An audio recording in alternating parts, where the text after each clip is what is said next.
धरि रूप अनेक ही पूर्व जता, अभिरक्षि त्रिलोक ही हरि व्यता। पुनि हम दुख जाल कराल परे, अभिरक्ष प्रणत जन पाहि हरे। स्तुति करहि नाग मुनि देवा, स्तुति करहि नाग मुनि देवा, स्तुति करहि नाग मुनि देवा, स्तुति करहि नाग मुनि देवा, स्तुति करहि नाग मुनि देवा। चाहत मुनि संता कमला कंता, बल बल संता बलवंता। क्षत्रिय ब्रज धारण धर्म सुधारण, वंशिधारण जन कारण। स्तुति करहि नाग मुनि देवा, चाहत मुनि संता कमला कंता, बलवल संता बलवंता। क्षत्रिय ब्रज धारण धर्म सुधारण, वंशिधारण जन कारण। करहि नाग मुनि देवा, देवकी के कारण नाद विभारण, असुर विदारण बदबारण। भव सिंधु तारण जनि विचारण, साधु तारण भगवंता जिज। स्तुति करहि नाग मुनि देवा, परित्राणाय साधूनां, विनाशाय च दुष्कृतां। धर्म संस्थापनार्थाय संभवामि युगे युगे। इस संसार में समस्त साधुओं को आनंद देने के लिए, दुष्टों का वध करने के लिए, धर्म की स्थापना करने के लिए, जब भगवान श्री कृष्ण ने देवकी के हृदय से प्रकट होने के लिए सोच लिया, उस समय संसार का वातावरण बदल गया। तुरंत काल समस्त गुणों को लेकर विभूषित हो गया। आकाश में ग्रह तारे नक्षत्र सब कुछ शांत हो गए, दिशाएं स्वच्छ हो गई। आकाश में तारे जगमग जगमग करने लगे। पृथ्वी के बड़े बड़े नगर गांव बस्तियां ये सब हीरो की खानों से प्रकट हो गए। नदियों का जल निर्मल हो गया, सरोवरों में कमल खिलने लगे, पक्षी और भौरों का गुंजन होने लगा। वनों में वृक्ष की डालियों में अद्भुत फल और फूल आने लगे। शीतल मंद सुगंधित हवा बहने लगी। बहुत सुंदर पुष्प की वृष्टि होने लगी। ब्राह्मणों की शांत हुई अग्नि पुनः प्रज्वलित होने लगी। साधु संतों के मन में आनंद होने लगा, दुष्टों के मन में क्षोभ होने लगा।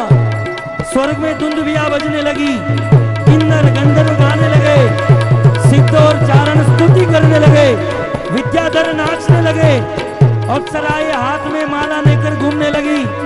देवता ऋषि मुनि सब लोग नाचने लगे। उसी समय ठीक रात के 7 मुहूर्त बीत गए। 8वां मुहूर्त शुरू हुआ।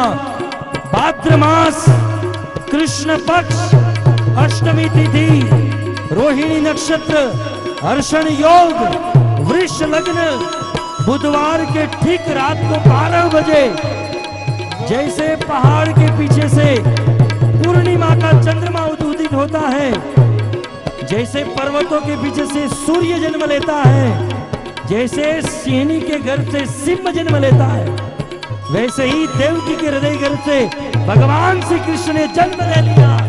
श्री कृष्ण चंद्र भगवान की जय, श्री कृष्ण चंद्र भगवान की जय, श्री कृष्ण चंद्र भगवान की जय।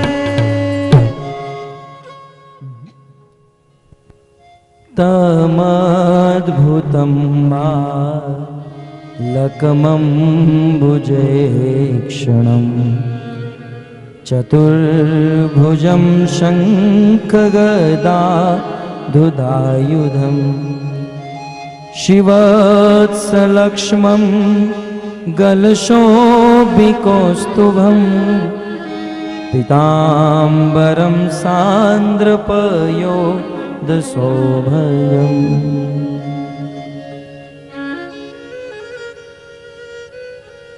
इस प्रकार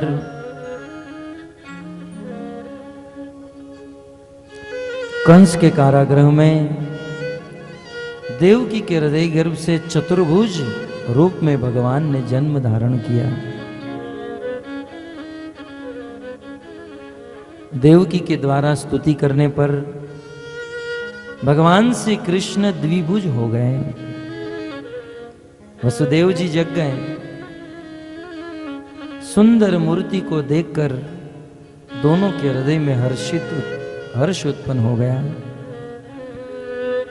परंतु मन में कंस का भय सता रहा था कि बोले जिस प्रकार उन 7 पुत्र को मार डाला उस प्रकार इनको भी मार डालेंगे। कृष्ण ने अपने माता पिता के पूर्व 3 जन्म की कथा सुनाई और अंत में कहा, पिताजी यदि आपको कंस का भय है तो आप मुझे गोकुल में नंद बाबा के वहां छोड़ आइए, वहां पर मैं सुरक्षित रहूंगा और जब बड़ा हो जाऊंगा तब मैं आपको कंस के कारागार से मुक्त करा दूंगा। कृष्ण के कहने पर वसुदेव जी कृष्ण को अपने हृदय पर लगाकर उस कंस के कारागार से निकल रहे हैं। देवकी बार बार रोक रही हैं अपने पति को, बार बार कृष्ण को अपने स्तन का पान करा रही हैं।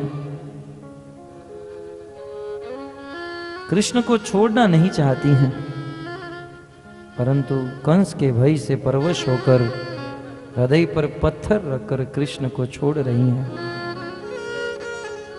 वसुदेव जी जैसे ही कंस के कारागार से निकलना चाहते थे, कृष्ण को हाथ में लेते ही उनकी लोहे की जो बेड़ी लगी हुई थी हाथ और पांव में, उस बेड़ियों के बंधन खुल गए। यहां तक कंस के कारागार के जो कपाट थे, दरवाजे खुल गए, ताले टूट गए।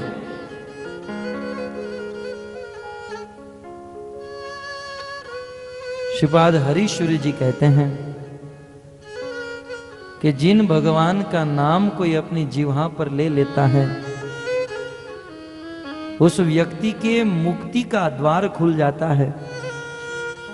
भगवान का नाम जिह्वा पर आने पर, जिन भगवान का नाम जिह्वा पर आने पर मुक्ति का द्वार खुल जाता है, वही भगवान साक्षात वसुदेव के गोद में है। कारागार के बंधन खुल जाए, कारागार के द्वार खुल जाए, ये कौन सी बड़ी बात है। मथुरा की सड़क पर चलते हुए जब वर्षा हो रही थी तो अनंत शेष आए, उनकी रक्षा किए। यमुना पार करके गोकुल पहुंचे। गोकुल में देवकी ने, यशोदा जी ने 2 संतान को जन्म दिया था, एक पुत्र और एक कन्या। वसुदेव जी अपने पुत्र को वहां पर रख दिए, कन्या को लेकर वापस लौट गए। दूसरे दिन सुबह उठकर जब यहां पर नंद बाबा ने यशोदा ने देखा तो बहुत सुंदर लाला का जन्म हुआ था। नंद तो आत्मज उत्पन्ने जाता लाद महामना। नंद बाबा के वहां पुत्र का जन्म हुआ है। नंद बाबा ने यह देखा, इतनी लंबी उम्र के बाद जब बालक का जन्म हुआ, नंद बाबा आनंदित हो गए। ढोल नगाड़े पखावज बजाने लगे,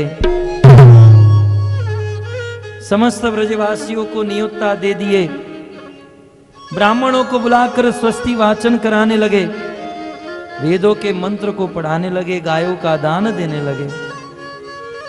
और नंद बाबा के वहां लाला का जन्म हुआ है, यह बात सुनकर समस्त ब्रजवासी नए नए वस्त्र पहनकर, सुंदर सुंदर भेंट लेकर नंद बाबा के घर आने लगे। और आज नंद बाबा के घर पर आनंद का जन्म हुआ है। नंद घर आनंद भयो, आज तो नंद के घर पर आनंद प्राप्त हुआ है। सब लोग बड़े प्रेम से नाचने लगे, गाने लगे। नंद घेरा नंद भयो, जय कन्हैया लाल की। आनंद भयो जय कन्हैया लाल की। नंद घेरा नंद भयो, जय कन्हैया लाल की। नंद घेरा नंद भयो जय कन्हैया लाल की। जय कन्हैया लाल की, जय कन्हैया लाल की। जय कन्हैया लाल की, जय कन्हैया लाल की। जय कन्हैया लाल की, जय कन्हैया लाल की। जय कन्हैया लाल की, जय कन्हैया लाल की। हाथी दिया घोड़ा दिया और दिया पालकी। हाथी दिया घोड़ा दिया और दिया पालकी। हाथी दिया घोड़ा दिया और दिया पालकी। नंद घेरा नंद भयो, जय कन्हैया लाल के। नंद घेरा नंद भयो, जय कन्हैया लाल के। नंद घेरा नंद भयो, जय कन्हैया लाल की। नंद घेरा नंद भयो, जय कन्हैया लाल की। नंद घेरा नंद भयो, जय कन्हैया लाल की। नंद घेरा नंद भयो, जय कन्हैया लाल की।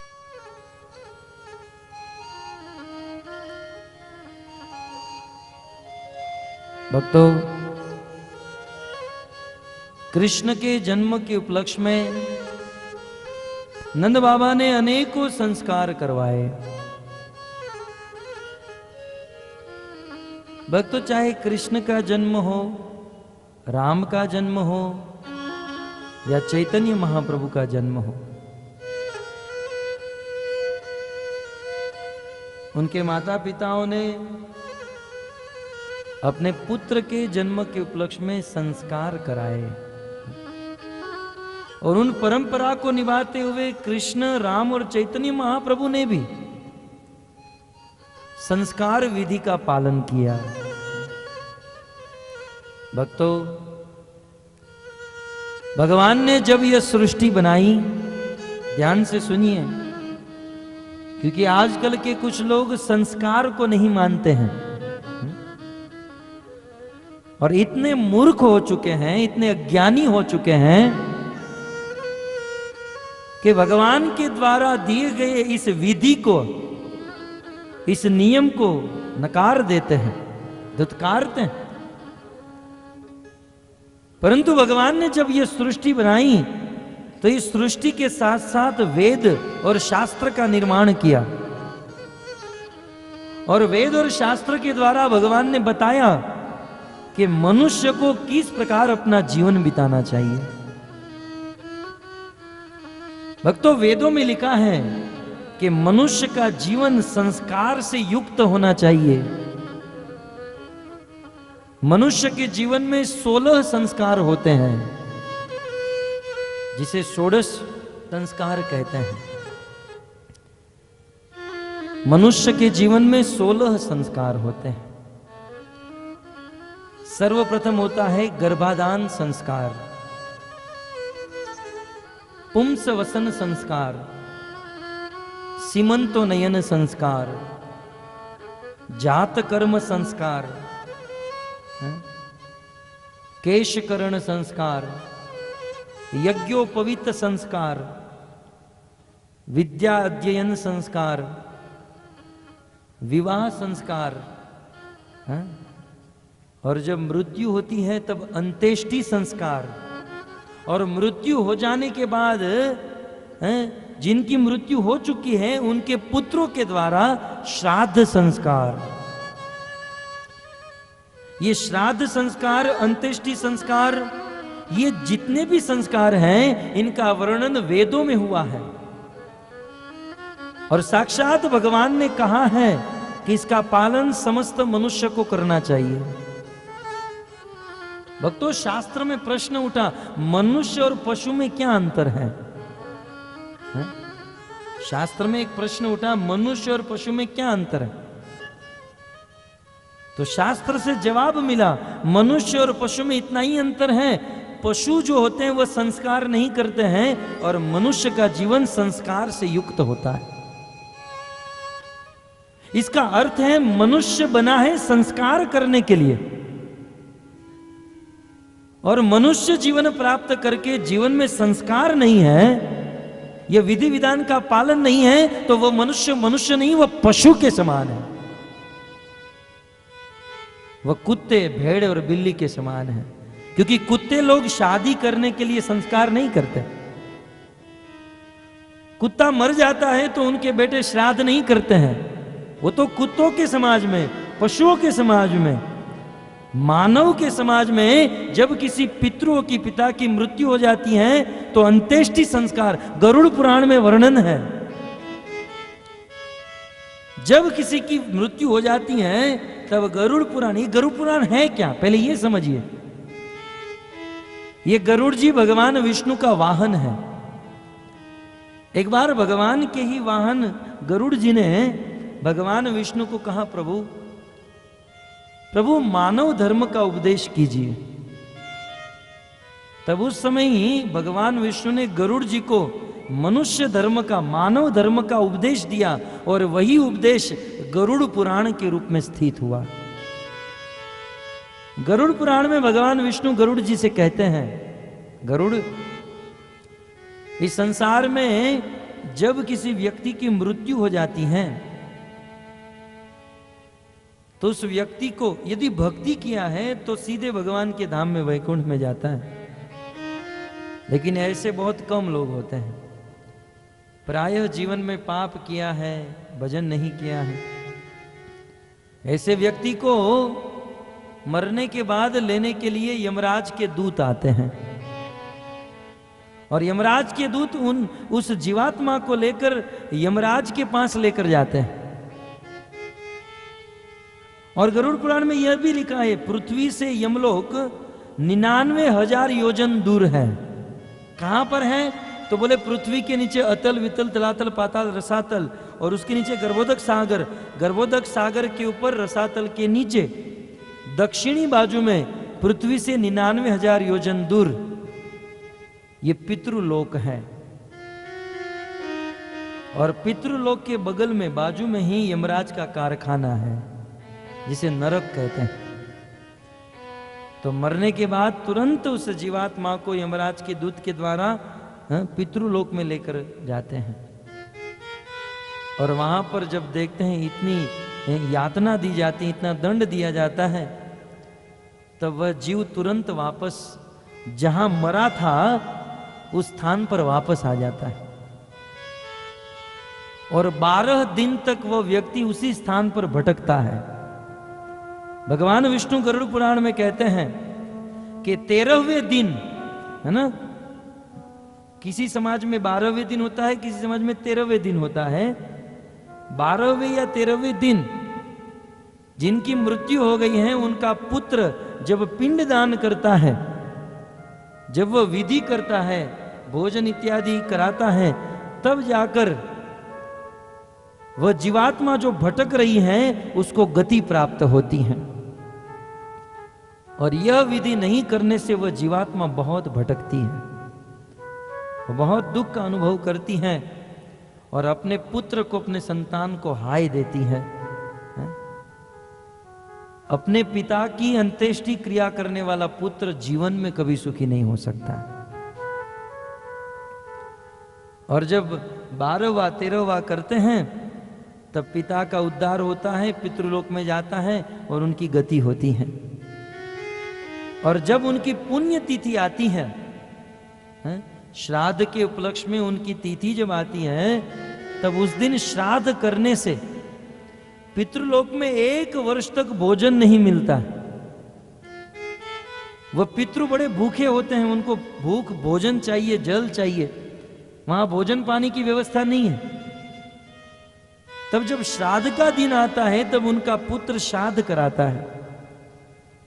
और श्राद्ध के दिन जब श्राद्ध कराता है, वैष्णवों को भोजन, ब्राह्मणों को भोजन, कौवे के वहां भोजन डालता है। जब उसे ग्रहण करते हैं तब वो भोजन उनके पितरों को पितृलोक में प्राप्त होता है। कुछ लोग इतने अज्ञानी हैं, इतने मूर्ख हैं, प्रश्न करते हैं कि यहां पर भोजन खिलाएंगे, कौवे को भोजन खिलाने से पितरों को भोजन मिलेगा। भक्तों, ये कौवा जो है पितृलोक के देवता जिनका नाम है अयरमा, पितृलोक के जो देवता है अयरमा, उस अयरमा का वाहन है कौवा। तो जब हम कौवे को भोजन कराते हैं तो पितृलोक के देवता अयरमा को मिलता है और वह भोजन पितरों को प्राप्त होता है।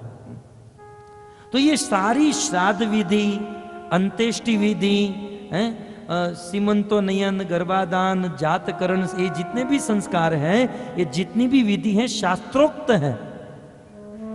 और इसी विधियों का पालन करने से मनुष्य मनुष्य बनता है। और यदि कुछ लोग कहें कि हम इस विधि को नहीं मानते हैं, हम इस विधि का पालन नहीं करते हैं, तो वह भगत होने की बात तो दूर रही, वह तो मनुष्य नहीं बने, पशु के स्तर पर है। क्योंकि भेड़ बकरियों में यह विधि नहीं होती है, कुत्तों के समाज में विधि नहीं होती। विचार कीजिए भक्तों, जब साक्षात चैतन्य महाप्रभु, भगवान के पिता का तो उद्धारी है, भगवान के पिता का तो कोई गलत गति तो है नहीं, लेकिन चैतन्य महाप्रभु के पिता जगन्नाथ मिश्र का अवसान हो गया, तो साक्षात भगवान चैतन्य महाप्रभु ने अपने पिता का अंत्येष्टि विधान किया, श्राद्ध करण संस्कार किया गया में जाकर। भगवान राम ने भी किया, कृष्ण ने भी किया। तो भक्तों, इन संस्कार से ही हमारा जीवन सुखमय बनता है। अतः हमारे जीवन में इन संस्कार का पालन करना अत्यंत आवश्यक है। और यदि कुछ लोग कहते हैं कि इन संस्कार का पालन करने की जरूरत नहीं, तो किस प्रमाण से कहते हैं? भक्तों, हम आपको बता रहे हैं कि इन सब संस्कार, श्राद्ध, विधि विधान का पालन करना चाहिए। इसका प्रमाण है भागवत, इसके प्रमाण है राम, कृष्ण, चैतन्य महाप्रभु। और जो लोग ऐसा कहते हैं कि ये सब नहीं करना चाहिए, किस प्रमाण से कहते हैं? अंधे हैं वे लोग जो लोग इस बात को नहीं जानते हैं। परंतु भक्तों, क्या होता है, मूर्खों के समाज में मूर्खों की ही प्रशंसा होती है? जहां पागलों का समाज होता है ना, जब पागल खाना, आप जानते हैं दिल्ली में, आगरा में बहुत बड़ा पागल खाना है, मेंटल हॉस्पिटल, दुनिया के सारे पागल को वहां पर बंद किया जाता है। दुनिया के सारे पागल वहां पर भरे पड़े हैं। और जब सफेद कोट पहनकर डॉक्टर जब उस पागल खाने में प्रवेश करता है ना, तो सारे पागल खड़े हो जाते हैं और आपस में कान में घुसबुस करने लगते हैं। क्या हुआ, क्या हुआ? बोले देखो पागल आया। जहां पागलों का समाज होता है, वहां पर डॉक्टर को पागल कहा जाता है। तो इस दुनिया में मूर्खों का समाज बहुत बड़ा है, तो इस बड़े मूर्खों के समाज में भक्त को पागल कह देते हैं। परंतु भक्तों, हमें हमारा जीवन शास्त्र के अनुसार बिताना चाहिए। शास्त्र के विधि विधान को, नीति नियम को पालन करना चाहिए। भक्तों, यक्ष ने युधिष्ठिर महाराज को 100 प्रश्न पूछे। उनमें से एक प्रश्न था, कह दुखी, इस दुनिया में दुखी कौन है? तब युधिष्ठिर महाराज ने कहा, इस संसार में जो ऋण में है, ध्यान से सुनिए, जो ऋण में है वो व्यक्ति कभी भी सुखी नहीं हो सकता। कौन सुखी नहीं हो सकता? जो ऋण में है। ऋण किसे कहते हैं? मान लो जीवन में कुछ काम आ गया, पैसा नहीं है, तो किसी से 10 लाख रुपया उधार ले लिया, है ना, तो 10 लाख रुपए का ऋण हो गया। तो जब तक ये ऋण है, तब तक वह आदमी सुखी नहीं हो सकता। ये युधिष्ठिर महाराज ने उत्तर दिया।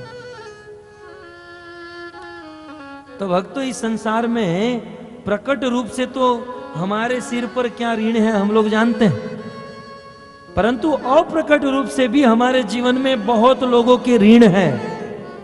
भागवत में कहा गया, देवर्षि भूताप्त नृणाम पितृणाम न किंकरो नायम ऋणीच राजन। ये बात नारद मुनि युधिष्ठिर महाराज को कहते हैं, हे राजन, संसार में प्रत्येक व्यक्ति के ऊपर अनेकों ऋण लगे हुए हैं। किन किन का ऋण? देवताओं का ऋण, ऋषियों का ऋण, देवर्षि, भूत आप्त, और साथ ही साथ इस संसार में समस्त लोगों के ऊपर अपने अपने पितरों का ऋण लगा हुआ है। कुछ लोग कहते हैं ना, हमारे पितरों ने हमको क्या दिया? अरे तुम्हारे पितरों ने अपना गोत्र दिया। कुछ लोग कहते हैं ना, हमारे पितरों ने हमको क्या दिया? हमारे पितरों ने समाज में नाम और इज्जत दी, नहीं तो हमारे कार्य ऐसे कोई इज्जत नहीं हो सकती है। कुछ लोग कहते हैं, हमारे पितरों ने हमको क्या दिया? हमारे पितरों ने हमको इस संसार में जन्म दिया। इतना सुंदर शरीर प्रदान किया, तो प्रत्येक जीव के ऊपर, प्रत्येक जीवात्मा के ऊपर पितरों के ऋण है। और जब तक उन पितरों के ऋण को हम नहीं चुकाएंगे, जीवन में कभी सुखी नहीं हो सकते। चाहे लाखों लाख गाड़ी, बंगले, धन संपत्ति हो, जब तक ऋण है सुखी नहीं हो सकते। और उस पितरों के ऋण को चुकाने के लिए हमें उनकी अंत्येष्टि क्रिया करनी चाहिए, हमें उनका श्राद्ध विधि करना चाहिए, नहीं तो हम उनके ऋण से मुक्त नहीं हो पाएंगे। आप कह सकते हो पितरों का ऋण हम पर कैसे चढ़ता है ना? प्रश्न हो सकता है कि हमारे पितरों का ऋण हम पर कैसे? मान लो हमारे पितृ बहुत धनी है, उनके पास करोड़ों रुपये हैं, और करोड़ों रुपये रखकर हमारे पितृ मर गए, तो वो करोड़ों रुपये किसके हिस्से में आएंगे? हमारे हिस्से में। गवर्नमेंट भी हमारे हिस्से में, कोर्ट कचहरी सब कहेगी कि हमारे हिस्से में।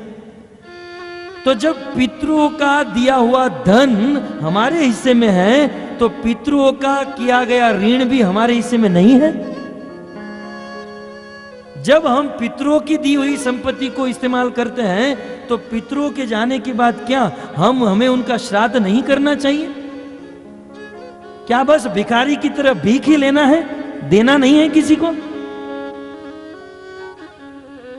जब तक देंगे नहीं, ऋण को चुकाएंगे नहीं, तब तक हम सुखी नहीं हो पाएंगे। और यद्यपि राम कृष्ण चैतन्य महाप्रभु को ये सब करने की जरूरत नहीं थी, क्योंकि वो तो भगवान है, उनके पिता भी नित्य जगत के नित्य पार्षद हैं, लेकिन फिर भी राम कृष्ण चैतन्य महाप्रभु ने ये किया क्यों? मानव समाज को उपदेश देने के लिए। वो पागल नहीं हो गए, जनता को उपदेश देने के लिए। और इतना इतना उपदेश, आचरण, ये सब करने के बाद भी यदि आज का मनुष्य इस बात को न माने, तो उस आदमी का कुछ नहीं हो सकता है, कुछ नहीं हो सकता है। भगवत गीता के प्रथम अध्याय में ही भगवान ने कहा, अर्जुन ने कहा कि अधर्म अभिभवात कृष्ण प्रदुष्यन्ति कुल स्त्रिय स्त्रीषु दुष्टासु वार्ष्णेय जायते वर्ण संकर संकरो नरका एव कुल ज्ञान कुलस्य च पतन्ति पितरो येषा लुप्त पिंडोदक क्रिया। गीता प्रथम अध्याय अंतिम श्लोक।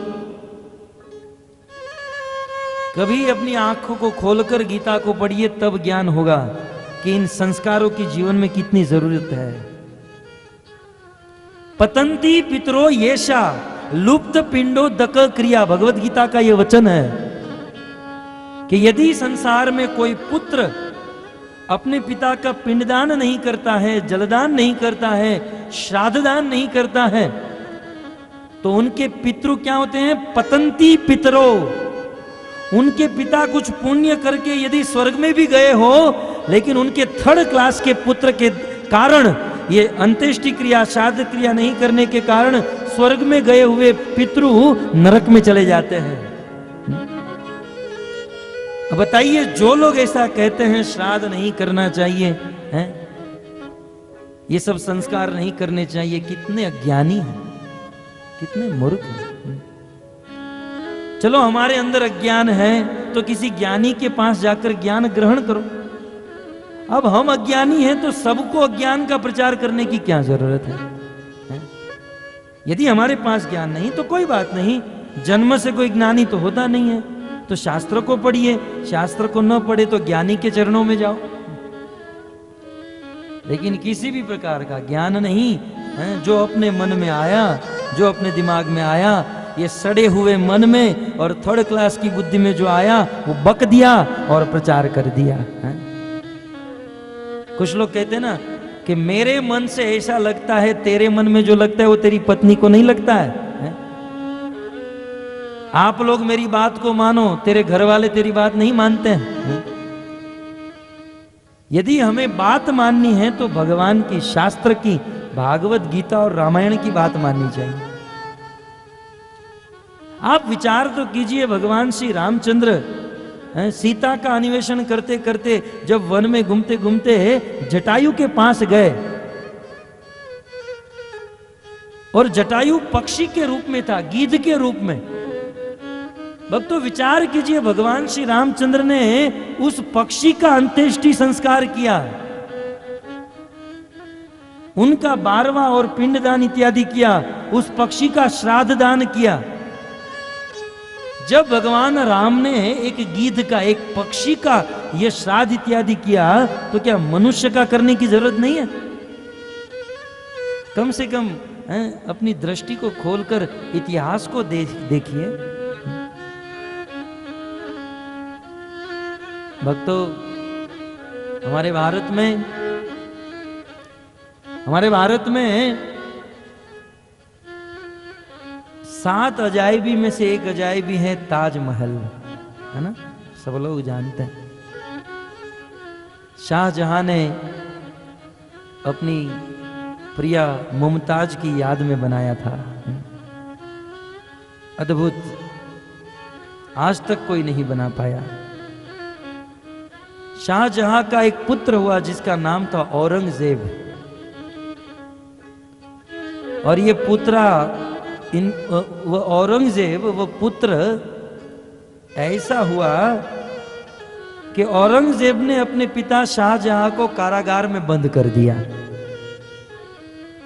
ध्यान से सुनिए हमारा इतिहास। पुत्र औरंगजेब ने अपने ही पिता शाहजहां को कारागार में बंद कर दिया और भोजन पानी भी बंद कर दिया। अपने पिता को खाना भी नहीं देता था, भोजन पानी कुछ नहीं देता था। 1 महीने तक शाहजहां को कारागार में रखा और भूखा प्यासा औरंगजेब अपने पिता शाहजहां को मिलने के लिए कारागार में गया और औरंगजेब ने कहा, पिताजी आप मेरे साथ दुश्मनी कर रहे थे, कैसा लग रहा है? उस समय भारत के सम्राट शाहजहां ने इतना ही कहा है, इतना ही कहा कि धन्य है हमारे भारत में हिंदू समाज है, धन्य है भारत की आर्यवर्ष की संस्कृति, धन्य है हिंदू समाज कि जिस समाज में माता पिता के मर जाने के बाद भी अपने माता पिता को जलदान किया जाता है, पिंडदान किया जाता है और श्राद्ध दान किया जाता है। और धिक्कार है पुत्र तुझ पर कि मैं तेरा बाप जीवित हूं फिर भी तू मुझे पानी और भोजन नहीं दे रहा है। मैं जीवित हूं फिर भी तू मुझे पानी और भोजन नहीं दे रहा है। और हिंदू समाज मरने के बाद भी पानी और श्राद्ध करता है। बड़े बड़े मुसलमानों ने भी इस श्राद्ध विधि को स्वीकार किया था, लेकिन उस समय, आज तो हिंदू समाज इतना गिर चुका है कि मुसलमान से भी गिर गया कि सदियों से चली आई अपने रीति रिवाज को तोड़कर ये श्राद्ध विधि, संस्कार विधि को बंद कराने लगा। धिक्कार है उस समाज को जो अपनी परंपरा, अपनी सदी और भगवान के द्वारा दी गई उपदेश को छोड़ रहे हैं। भगवान ने कहा, चतुर्वर्ण मया सृष्टम गुण कर्म विभागश, ये 4 वर्ण 4 आश्रम, ये विधि विधान मैंने बनाए हैं और उनका पालन करने से ही व्यक्ति सुखी हो सकता है।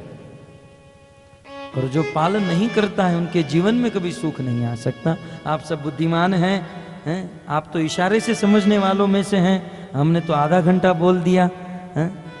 तो आप इन बातों को समझिए। जीवन में संस्कार का बड़ा महत्व है, इन संस्कार का पालन कीजिए और अपने जीवन को, मनुष्य जीवन को संस्कार युक्त बनाइए। तो इस प्रकार बहुत सुंदर संस्कार हुआ भगवान श्री कृष्ण का। धीरे धीरे कृष्ण बड़े होते गए। जैसे ही कृष्ण 6 दिन के हुए, कंस ने एक पुतना नाम की राक्षसी को भेजा कृष्ण को मारने के लिए। वे पुतना नाम की राक्षसी गोपी का रूप लेकर आई, सुंदर वस्त्र पहनकर आई और सीधे गोकुल में भगवान श्री कृष्ण के घर पर घुस गई। उस समय नंद बाबा मथुरा गए थे। यशोदा और रोहिणी दोनों कृष्ण को जुला रहे थे। पालने में।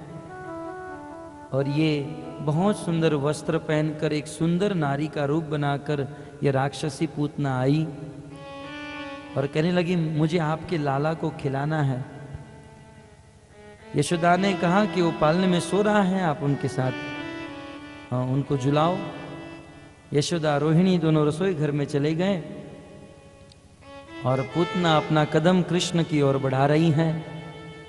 सुखदेव गोस्वामी कहते हैं कि पूतना ये नहीं जानती, पूतना तो यही समझती कि ये 6 दिन का बालक है, मैं तुरंत मार डालूंगी। लेकिन जैसे गांवों में जब चूल्हे के ऊपर भोजन बनाया जाता है और चूल्हे में कभी कभी अग्नि जो होती है, लकड़ा जो होता है, उस पर राख जम जाती है। किसी को लगता है कि ये अग्नि बुझ गई है, लेकिन थोड़ी सी हवा पड़ने पर वह अंगारा और जलने लगता है। जैसे राख से ढके हुए अंगारे को कोई समझ न पाए और उसको हाथ में पकड़ ले, हाथ जल जाए, ठीक उसी प्रकार पूतना कृष्ण को नहीं समझ पाई है। बाहर से समझ रही है 6 दिन का बालक, लेकिन अंदर से अपना काल छुपा हुआ था।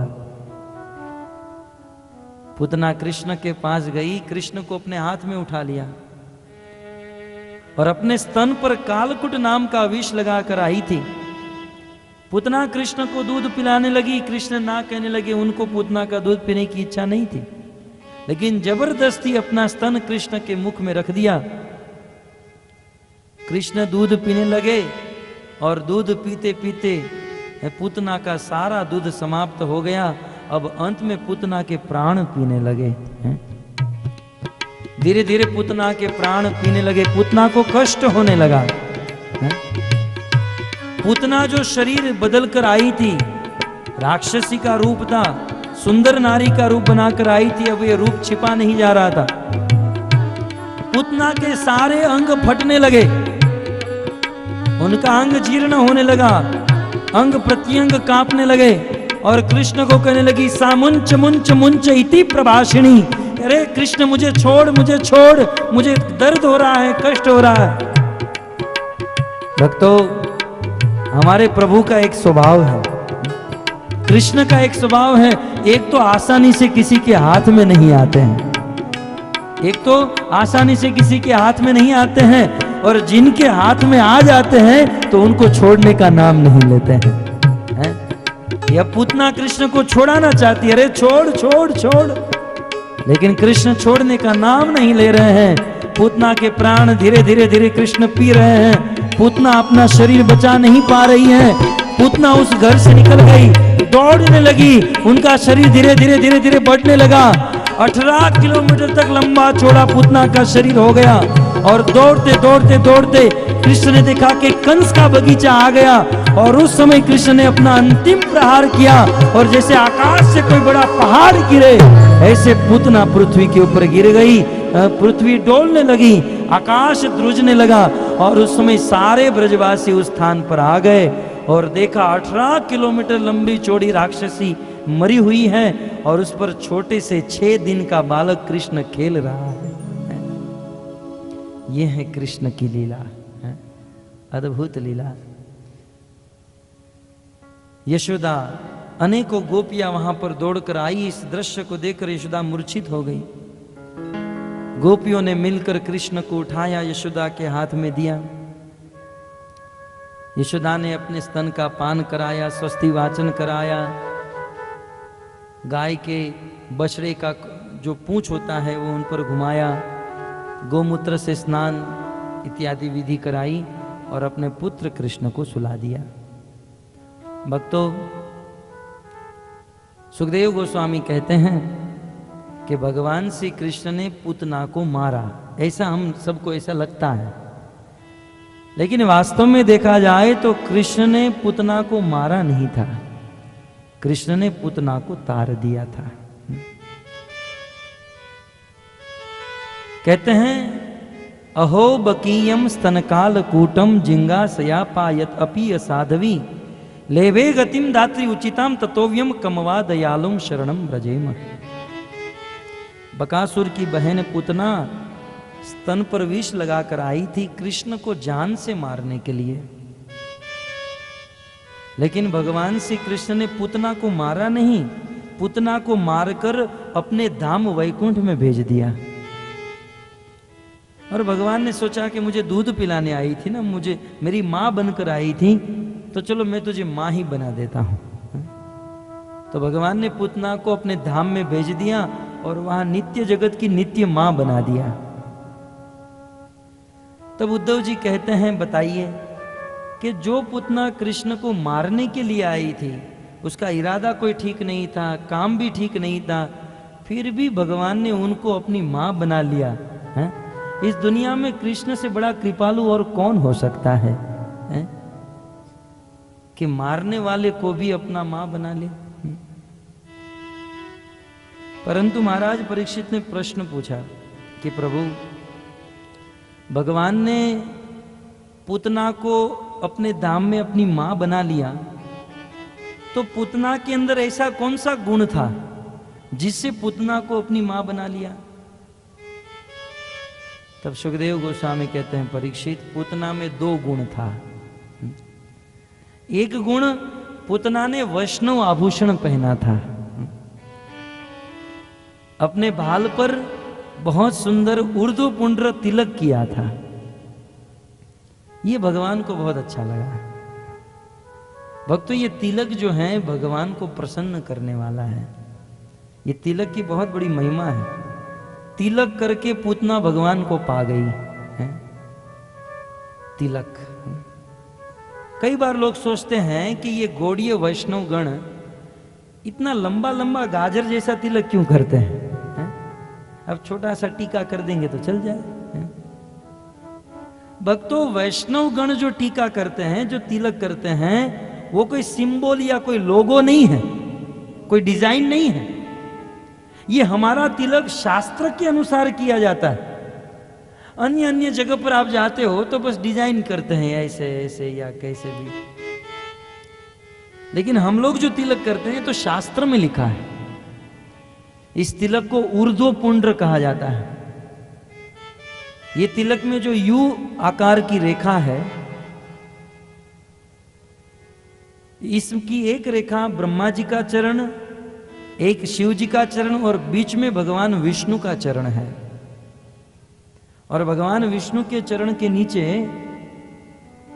तुलसी का पत्र है। ये क्या हुआ? थोड़ा कम करो मेरा आवाज। तुलसी पत्र है विष्णु चरण के नीचे। और ये जो तिलक है चंदन का, चंदन के द्वारा किया जाता है। मलई पर्वत का चंदन नहीं, द्वारिका में जिस गोपी कुंड में सारी गोपियों का देह विलीन हो गया, उस चंदन का तिलक वैष्णव गण करते हैं। और जब ये तिलक करते हैं तब इससे साक्षात भगवान हमारे मस्तक पर धारण हो जाते हैं। चैतन्य महाप्रभु ने ये बात सनातन गोस्वामी से बताई। और जो वैष्णव होते हैं, एक नहीं 12 तिलक करते हैं। और 12 तिलकों से भगवान का 12 अवतार अपने शरीर पर कराते हैं। केशवाय नमः, नारायणाय नमः, माधवाय नमः, गोविंदाय नमः, वैष्णवे नमः, मधुसूदनाय नमः, त्रिविक्रमाय नमः। इस प्रकार से 12 तिलक। और ये 12 तिलक वैष्णव का एक कवच बन जाता है। जैसे कर्ण के शरीर के ऊपर जब तक कवच था तब तक उसे कोई नहीं मार सकता था, ठीक उसी प्रकार वैष्णव के शरीर के ऊपर जब तक ये 12 तिलक है, माया उसका कुछ नहीं बिगाड़ सकती है। इसलिए ये तिलक करना चाहिए। इस तिलक से भगवान प्रसन्न होते हैं। और साथ ही साथ कंठी, ये तुलसी की कंठी धारण करनी चाहिए है? कुछ लोग कहते हैं तुलसी की कंठी ही क्यों धारण करनी चाहिए? भगवान को तुलसी बहुत प्रिय है। तुलसी से भगवान प्रेम करते हैं। बिना तुलसी के तो भगवान भोजन भी ग्रहण नहीं करते हैं। आप कितना भी सुंदर भोजन बनाओ, 56 भोग बनाओ, यदि तुलसी पत्र नहीं रखोगे तो भगवान स्वीकार नहीं करेंगे। तो बिना तुलसी पत्र के भगवान भोजन स्वीकार नहीं करते हैं, वैसे ही बिना तुलसी की कंठी के भगवान आदमी को भी स्वीकार नहीं करते हैं। तुलसी चाहिए। कई बार लोग पूछते हैं कि आप चलो ठीक है तुलसी की कंठी पहनते हैं, लेकिन इतनी टाइट क्यों पहनते हैं? फांसी के फंदे की तरह बिल्कुल गले में इतना कड़क कंठी क्यों पहनते हैं? तो हम तो सीधा कहते हैं कंठी का अर्थ क्या होता है? कंठी माने जिसको कंठ के ऊपर धारण किया जाए, हैं? कुछ लोग लंबी लंबी पहनते हैं, उसको तो नाभि कहते हैं। नाभि के ऊपर नहीं पहननी चाहिए कंठी, तो कंठ के ऊपर। क्यों कंठ के ऊपर? ये सब शास्त्र में लिखा है। हम लोग पागल नहीं हो गए हैं कि जो मन में आ गया करने लगे हैं? प्रभुपाद जी ने ये सारी विधि शास्त्र के अनुसार बताई। जब ये तुलसी की कंठी को, इस पवित्र कंठी को हम कंठ के ऊपर धारण करते हैं, तो हमारे कंठ से जो भी बाहर निकलता है वो कंठी को स्पर्श करके निकलता है, अतः वो पवित्र शब्द निकलता है। और जो चीज हम अंदर डालते हैं वो कंठी को, तुलसी की कंठी को स्पर्श करके जाता है, वो पवित्र बनकर अंदर जाता है। तुलसी की कंठी सबको धारण करनी चाहिए, है? मुंबई में जब कोई हमें पूछते हैं कि तुलसी की कंठी क्यों धारण करते हो, तो हम तो सीधा उत्तर देते हैं कि कभी कभी किसी गांव में या शहरों में किसी मोहल्ले में कुत्ते बहुत बढ़ जाते हैं, होता है ना, बहुत कुत्तों की संख्या, क्योंकि वो तो लॉट में प्रोडक्शन होता है। जब बहुत कुत्ते बढ़ जाते हैं तो गवर्नमेंट के आदमी आते हैं कुत्ते की गाड़ी लेकर, डॉग वैन, और गली गली से कुत्तों को पकड़कर उस गाड़ी में बंद करके चले जाते हैं, है ना? ये गांव में होता है, शायद नहीं, शहरों में होता है। अब गांव में तो बड़ा गांव होता है तो नहीं, शहरों में क्या होता है कि जब गलियों में, सोसाइटी में बहुत कुत्ते बढ़ जाते हैं तो फोन करते हैं, तो बीएमसी के लोग आते हैं। ऐसी गाड़ी होती है जाली, चारों बाजू जाली होती है, उसमें कुत्तों को पकड़ पकड़ कर भरते हैं।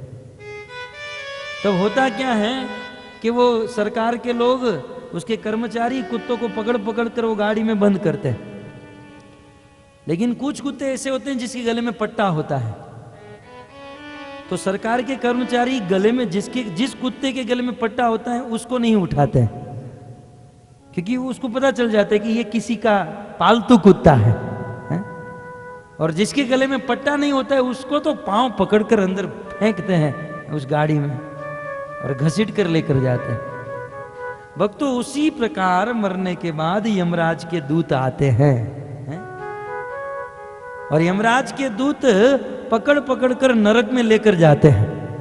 परंतु जिसके गले में तुलसी की कंठी देखते हैं सोचते हैं ये तो भगवान विष्णु का पालतू कुत्ता है?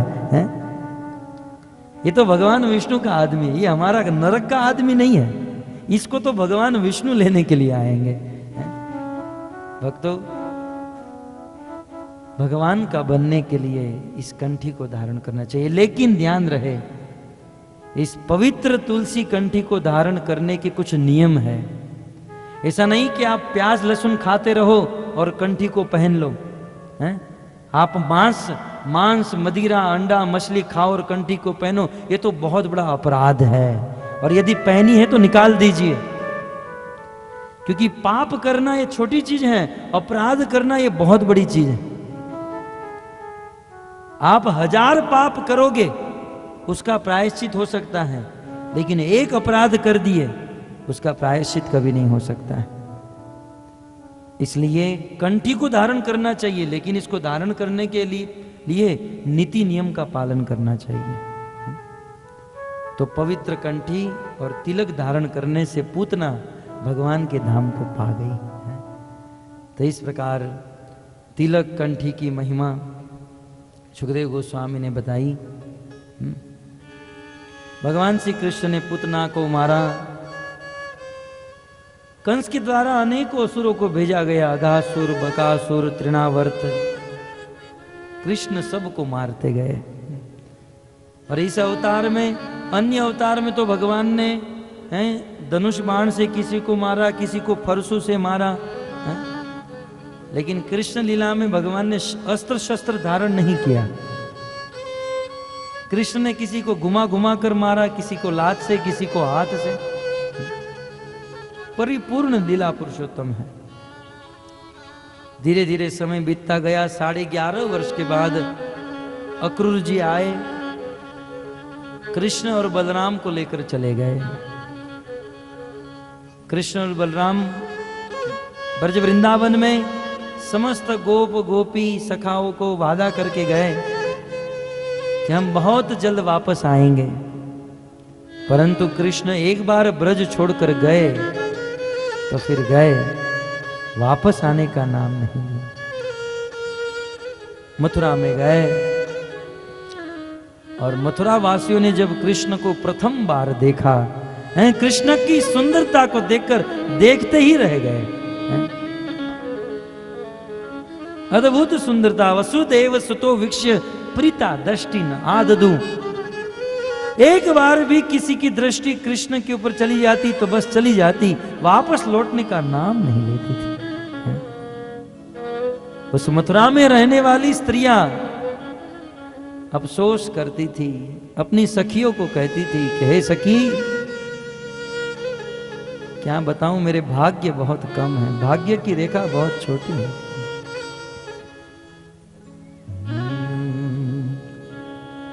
आइले राम श्याम सखी मथुरा नगरिया में। भोजपुरी भाषा में एक संत ने बहुत सुंदर भजन लिखा है कि किस प्रकार मथुरा में कृष्ण गए और मथुरा की स्त्रियां कृष्ण की सुंदरता को देखकर लुब्ध हो गई और कहने लगी, आइले राम श्याम सखी मथुरा नगरिया में, रही तंत राख लेती मन की अटरिया में। कौन भारी तप केली गोकुला के बाला, कौन भारी तप केली गोकुला के बाला, बंधले सनहिया में बाके नंद लाला, बंधले सनहिया में बाके नंद लाला। ये विधि कौन विधि रहते नगरिया में, ये विधि कौन विधि रहते नगरिया में, रही तंत राख लेती मन की अटरिया में। हे सखी, क्या बताऊं, गोकुल में रहने वाली गोपियों ने कौन सा बड़ा तप किया होगा कि इस प्यारे श्याम सुंदर को जिन गोपियों ने अपना बना लिया। 11.5 वर्ष तक जिन गोपियों के साथ इस श्याम सुंदर ने लीला की, उन गोकुल में रहने वाली गोपियों ने कौन सा बड़ा तप किया होगा। क्या बताऊं सखी, सखी भाग्य की रेखा बहुत छोटी पड़ रही है, ये रेखा बहुत छोटी है मेरे भाग्य की, नहीं तो इस प्यारे श्याम सुंदर को मैं मेरे अखबार में भर लेती, मैं दोनों भुजाओं में धारण कर लेती। अब क्या विधि करे, क्या करे क्या न करे, कैसे इस कृष्ण को हम प्राप्त करें। अद्भुत सुंदरता है कृष्ण की। जिन जिन लोगों ने कृष्ण को देख लिया वो दुनिया को भूल गए, कृष्ण के हो गए। ऐसे भगवान श्री कृष्ण मथुरा में आए, धोबी का उद्धार किए, सुदामा माली का उद्धार किए, कुब्जा का उद्धार किए, कुबलिया पीड़ हाथी को मारा, चाणूर मुष्टिक को मारा और अंत में क्रूर कंस का वध कर दिया। अनेक वर्षों से कारागार में बंद अपने माता पिता देवकी वसुदेव को कारागार से मुक्त कराया। देवकी और वसुदेव ने अपने पुत्र कृष्ण को उज्जैन में सांदीपनी मुनि के आश्रम में विद्या प्राप्त करने के लिए भेजा। मात्र 64 दिन में 64 कला को सीख लिए। अपने गुरुदेव को गुरु दक्षिणा में मरा हुआ पुत्र जीवित करके वापस लौटा दिए। ये हैं कृष्ण, हैं? जो मरे हुए को भी जीवित कर देते हैं। इसी को तो भगवान कहते हैं। और फिर जरासंध के साथ युद्ध करने लगे। ब्राह्मणों की रक्षा करने के लिए, ब्राह्मणों का वचन रखने के लिए जरासंध के साथ युद्ध करते हुए भगवान श्री कृष्ण मथुरा को छोड़कर भाग गए और गुजरात सौराष्ट्र में आकर समंदर के बीच में एक बहुत सुंदर द्वारिका नगरी का निर्माण कर दिए। भगवान श्री कृष्ण सोने से बनी हुई द्वारिका में रह रहे हैं। कृष्ण सौराष्ट्र गुजरात में रह रहे हैं और हमारे महाराष्ट्र में विदर्भ देश के राजा जिसका नाम था जरासंध,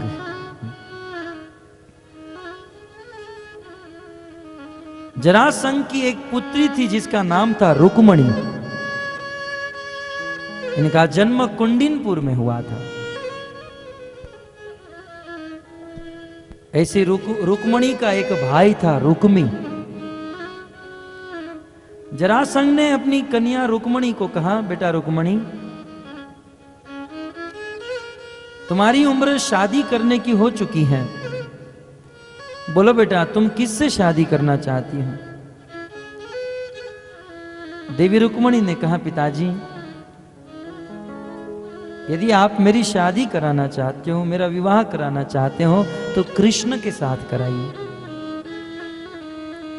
पिताजी ने प्रस्ताव स्वीकार किया। रुक्मणी के अन्य भाइयों ने भी यह प्रस्ताव स्वीकार कर लिया, परंतु रुक्मणी का जो बड़ा भाई था जिसका नाम था रुक्मी, वो जैसे तैसे करके जरासंध का मित्र था। रुक्मी ने जरासंध को कहा, मित्र जरासंध, मेरी बहन के लिए, रुक्मणी के लिए कोई अच्छा वर तुम्हारे ध्यान में है? मेरे पिताजी और मेरे भैया और मेरी बहन कहती हैं कि उनका विवाह कृष्ण के साथ कराओ। जरासंध ने कहा, कृष्ण? अरे कृष्ण तो कायर हैं, वो तो गांव का ग्वाला है, उनके साथ अपने बहन की शादी कराएगा?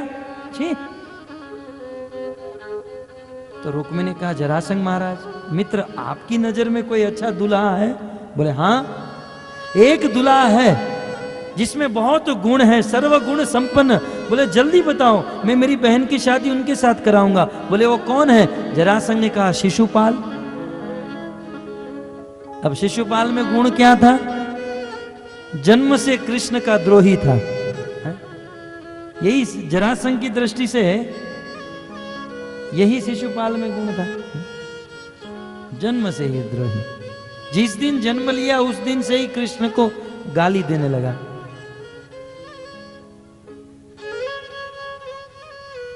तो रुक्मी ने अपनी बहन का विवाह जबरदस्ती शिशुपाल के साथ तय कर दिया। लग्न पत्रिका बन गई, विवाह के दिन करीब आ गए। बस अब मात्र 3 दिन बचे हैं। रुक्मणी और शिशुपाल का विवाह होने जा रहा है, 3 दिन बचे हैं। और अंत में रुक्मणी से नहीं रहा गया। देवी रुक्मणी ने एक पत्र लिखा, एक ब्राह्मण को बुलाया, वो पत्र दिया और ब्राह्मणों को तुरंत भेजा, जाओ और द्वारिका में रहने वाले कृष्ण को ये पत्र दे दे। ब्राह्मण आए द्वारिका में, कृष्ण ने बहुत सुंदर स्वागत किया। कहा, ब्राह्मण देवता, आपके आने का कारण? बोले, देवी रुक्मणी ने पत्र भेजा है आपके लिए। कृष्ण रुक्मणी को नहीं जानते थे। बोले, रुक्मणी कौन? तब ब्राह्मण ने सारी बात बताई। विदर्भ देश के राजा, महाराष्ट्र के एक राजा हैं? उनकी एक पुत्री है रुक्मणी। तब ठीक है ब्राह्मण देवता, इस पत्र को आप ही पढ़िए। तब तो रुक्मणी के द्वारा लिखा गया पत्र जब ब्राह्मण ने पढ़ा, अद्भुत प्रेम पत्र था। सुखदेव गोस्वामी ने वह पत्र एज इट इज भागवत में दे दिया। पिछले साल में केवल उस पत्र के ऊपर हमारे 7 दिन की भागवत सप्ताह हुई थी, केवल रुक्मणी के पत्र के ऊपर। भागवत इतना महान ग्रंथ है, इनके एक एक प्रसंग पर एक एक सप्ताह हो सकती है, इनका कोई अंत नहीं है। मैं तो आपको झलक दे रहा हूं। देवी रुक्मणी ने पत्र में लिखा था, श्रुत्वा गुणान भुवन सुंदर शुण्वताम ते। हे कृष्ण, कृष्ण मैं आपसे बहुत प्रेम करती हूं और आपके बिना अब मैं रह नहीं सकती हूं। मानो कृष्ण फोन करके कहे, अरे बिल्कुल मान न मान, तू मेरा मेहमान, न तो मैं तुम्हें जानता हूं न तू मुझे जानती है। इस प्रकार से पराये पुरुष पर गलत दृष्टि डालना ठीक नहीं है रुक्मणी। मानो कृष्ण ऐसा कहे। रुक्मणी ने पत्र में लिखा, कृष्ण मेरी कोई गलती नहीं है, आपके गुण ही इतने सुंदर हैं, आपका रूप ही इतना सुंदर है, आपकी लीला ही इतनी सुंदर है कि जब मेरा मन आपके गुण रूप और लीला के ऊपर चला जाता है, मैं बहुत बार रोकने का प्रयास करती हूं, लेकिन निर्लज्ज होकर मेरा मन आपकी ओर दौड़ा चला आता है। कितनी सुंदर बात है। क्या आप ऐसा समझते हो कि मैं कोई साधारण स्त्री हूं? अरे मैंने मेरे मन को रोकने का बहुत प्रयास किया कृष्ण, मैंने मेरे मन को समझाने का प्रयास किया, लेकिन जब आपके गुणों की ओर दृष्टि चली जाती है, आपके रूप की ओर दृष्टि चली जाती है, तो निर्लज्ज होकर मेरा मन आपके ओर। भक्त, ये लज्जा जो है ना, ये बहुत बड़ा रोग है, और उसमें भी भक्ति करने में भी कुछ लोगों को लज्जा आती है।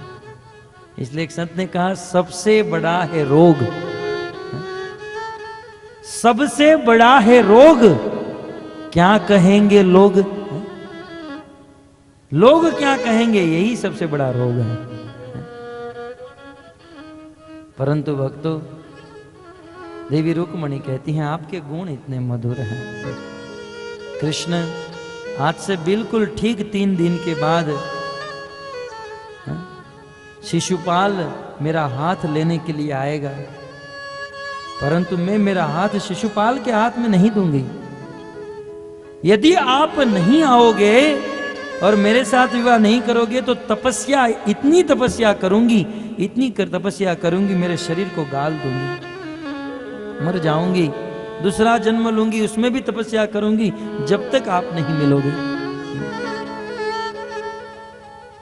और आप मुझे लेने के लिए आओगे तो वहां पर बहुत बड़ी सिक्योरिटी होगी, जरासंध के पूरा सैन्य दल खड़ा होगा, शिशुपाल, उनके पिताजी चैदी नरेश, सब लोग अपने अपने सैनिकों को सजाकर खड़े होंगे। मुझे लेकर जाना बहुत कठिन है कृष्ण, लेकिन हमारे कुल परंपरा के अनुसार जिस दिन विवाह होता है, उस दिन दुर्गा देवी के मंदिर में पूजा के लिए उस दुल्हन को जाना होता है, और जब मैं वहां पर जाऊंगी आप मेरा अपहरण कर लीजिएगा। सारा प्लान दे दिया, क्षत्रिय की कन्या है ना, पूरा प्लान बता दिया। लेकिन कृष्ण ने अंत में पूछा कि न हम आपस में कभी मिले हैं रुक्मणी, न तो मैंने तुम्हें कभी देखा, न तुमने मुझे कभी देखा, न फोन में मोबाइल में बातचीत हुई, न फेसबुक में बातचीत हुई, न इंटरनेट में हमने कभी किसी को देखा, कुछ जीवन में न देखा, न मिले, न बात किया, फिर भी इतना प्रेम तुम्हारा मुझसे कैसे हो गया? प्रश्न है ना। न जीवन में कभी देखा है, न बातचीत की। कृष्ण ने पूछा, बिना देखे बिना बात किए इतना प्रेम रुक्मणी? तब रुक्मणी कहती है, कृष्ण सत्य कहूं तो मैंने आपको कभी देखा नहीं है और आपके साथ कभी बात भी नहीं की है, लेकिन कृष्ण मैंने आपकी कथा बहुत सुनी है। नारद जी, वेद व्यास जी जैसे बड़े बड़े मुनि हमारे राज्य में, हमारे महल में आते थे तो उनको बिठाकर उनके मुख से आपकी कथा सुनती थी, और आपकी कथा सुन सुनकर आज मुझे आपके प्रति इतना प्रेम हो गया कि अब आपके बिना मैं रह नहीं सकती। तो कृष्ण कथा में यह शक्ति है। यदि कोई बार बार कृष्ण कथा सुनता रहे ना, तो कृष्ण के प्रति रुक्मणी की तरह एक न एक दिन प्रेम हो ही जाता है। लेकिन इस कथा को बार बार, ऐसा नहीं आज कथा समाप्त हो गई, आप अपने घर पर, हम हमारे घर पर। इस कथा को तो निरंतर सुनना चाहिए। इस पत्र को सुनकर भगवान ने देखा कि इनको पूर्ण भाव है, प्रेम है, और रुक्मणी ने क्योंकि कृष्ण की बहुत कथा सुनी थी और कृष्ण से प्रेम हो गया, तुरंत कृष्ण ने अपने रथ को बाहर निकाला है और उस ब्राह्मण देवता को लेकर वायु वेग से, तेज गति से, मुझे प्रेम करने वाली रुक्मणी को थोड़ा भी कष्ट नहीं होना चाहिए है? अपनी प्रिया को प्राप्त करने के लिए भगवान श्री कृष्ण ब्राह्मण को रथ में बिठा दिए, रथ को उठाकर सारथी को आदेश दे दिए, रथ को वायु वेग से दौड़ाओ। भक्तों, द्वारिका से वह रथ दौड़ते दौड़ते महाराष्ट्र में विदर्भ देश में आ पहुंचा, और उस समय देवी रुक्मणी है देवी पूजा करने के लिए हाथ में पूजा की थाली लेकर उस मंदिर में जा रही है। पूरा सैन्य दल उसको घेर कर खड़ा है, जरासंग राजा खड़ा है और उसका पूरा सिपाही सैन्य दल सिक्योरिटी के रूप में खड़ा है। चेदी नरेश शिशुपाल का पिता और उनका पूरा सैन्य दल खड़ा है। रुक्मणी का भाई रुक्मी वहां पर योद्धा के रूप में खड़ा है और उनका सैन्य दल बिल्कुल हाई सिक्योरिटी जमा कर रखी है, क्योंकि सब लोग के मन में था कृष्ण जरूर आएंगे, परंतु हम कृष्ण को पकड़ लेंगे और मार डालेंगे। पूरा सैन्य दल तैनात है, और उस समय देवी रुक्मणी देवी माता के मंदिर में पूजा की थाली लेकर जा रही है। देवी माता को प्रार्थना कर रही है, निवेदन कर रही है कि हे मां, दुर्गा देवी को, गणेश जी को मना रही है कि हे गजानन गणपति महाराज, आज तक मैंने आपकी सेवा की, आपकी पूजा की, क्यों आज के दिन के लिए कृष्ण मेरे पति हो जाए, बस इस बात के लिए मैंने आज तक आपकी पूजा की। माता, हे गजानन गणपति महाराज, मुझ पर कृपा कीजिए और कृष्ण की शक्ति बढ़ाइए, और कृष्ण मुझे लेने के लिए आए। क्यों अब तक नहीं आए? एक पल के लिए रुक्मणी को हुआ कि कृष्ण मुझे लेने नहीं आएंगे। देवी माता के चरणों में नतमस्तक करके आशीर्वाद लेकर प्रणाम करके देवी रुक्मणी उस मंदिर से बाहर निकली। सारी सेना तैनात है। उसी समय भगवान श्री कृष्ण अपना दिव्य रथ लेकर आए। जैसे ही भगवान श्री कृष्ण वहां पर प्रकट हुए, बिजली की समान बिजली का कड़ाका हुआ, और उस कड़ाके से सबकी आंखें बंद हो गई। जैसे बिजली चलते ही आंखें बंद हो जाए, वहां पर समस्त सेनाओं की आंखें बंद हो गई। कृष्ण कब आए, कैसे आए और कैसे आकर चले गए, किसी को पता नहीं चला। उसी समय रुक्मणी का एक हाथ से हाथ पकड़े, रुक्मणी को उठाकर रथ पर बिठाए, और एक घड़ी में रुक्मणी को उठाकर भगवान श्री कृष्ण वहां से भाग गए। श्री कृष्णचंद्र भगवान की जय, श्री कृष्णचंद्र भगवान की जय। रुक्मणी का अपहरण हुआ, द्वारिका में जाकर रुक्मणी के साथ विधिवत विवाह हुआ, और सभी भक्तों के द्वारा बहुत सुंदर कीर्तन हुआ। आइए हम भी यहाँ पर कीर्तन करें। हरे कृष्णा कृष्णा कृष्णा हरे हरे, हरे राम राम राम राम हरे हरे। हरे कृष्णा कृष्णा कृष्ण और रुक्मणी का विवाह हुआ है। इस विवाह में बड़े प्रेम से गाइए। राम हरे राम राम राम हरे हरे, हरे कृष्णा कृष्णा कृष्णा हरे हरे हरे राम हरे राम राम राम हरे हरे हरे कृष्णा कृष्णा हरे हरे हरे राम राम राम हरे हरे हरे कृष्णा कृष्णा कृष्णा हरे हरे हरे राम राम राम हरे हरे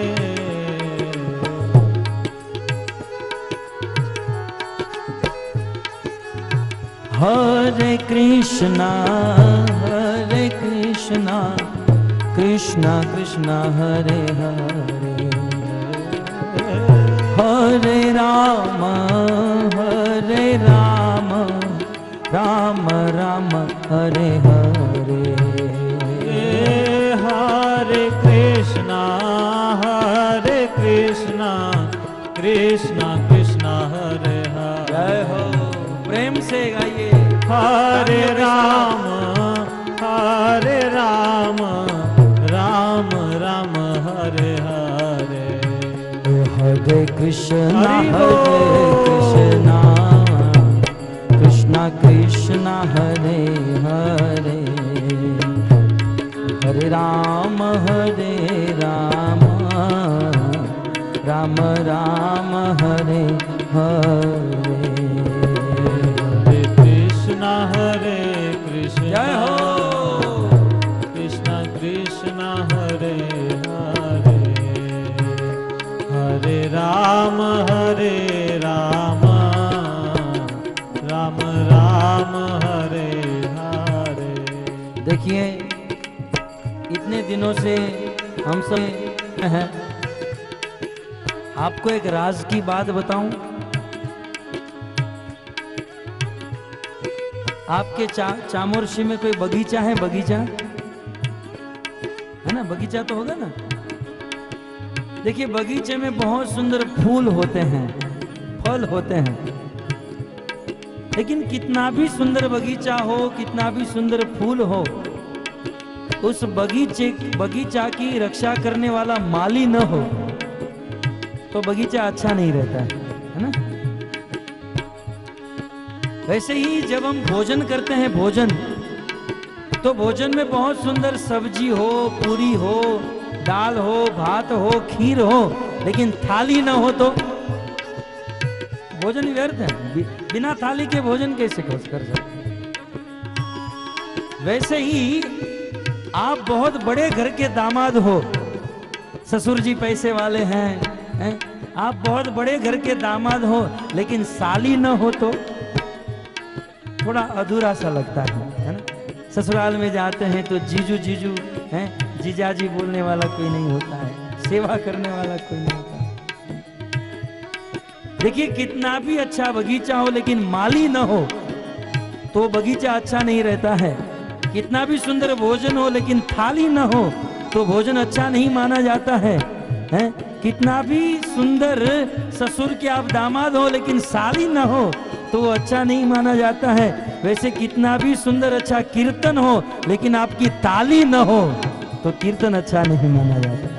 तालियों के साथ हरे कृष्णा कृष्णा कृष्णा हरे हरे, हरे राम राम राम हरे हरे। हरे कृष्णा जय हो हरे हरे, हरे राम राम हरे हरे। हरे कृष्णा कृष्णा कृष्णा हरे हरे, हरे राम राम हरे हरे। हरे कृष्णा कृष्णा हरे हरे, हरे राम राम हरे। बोलो हरे कृष्णा कृष्णा हरे हरे, हरे राम राम हरे हरे। हरे कृष्णा कृष्णा हरे हरे, हरे राम राम हरे। बोलो हरे कृष्णा कृष्णा हरे हरे, हरे राम राम राम हरे हरे हरे कृष्णा कृष्णा कृष्णा हरे हरे, हरे राम राम राम हरे हरे कृष्णा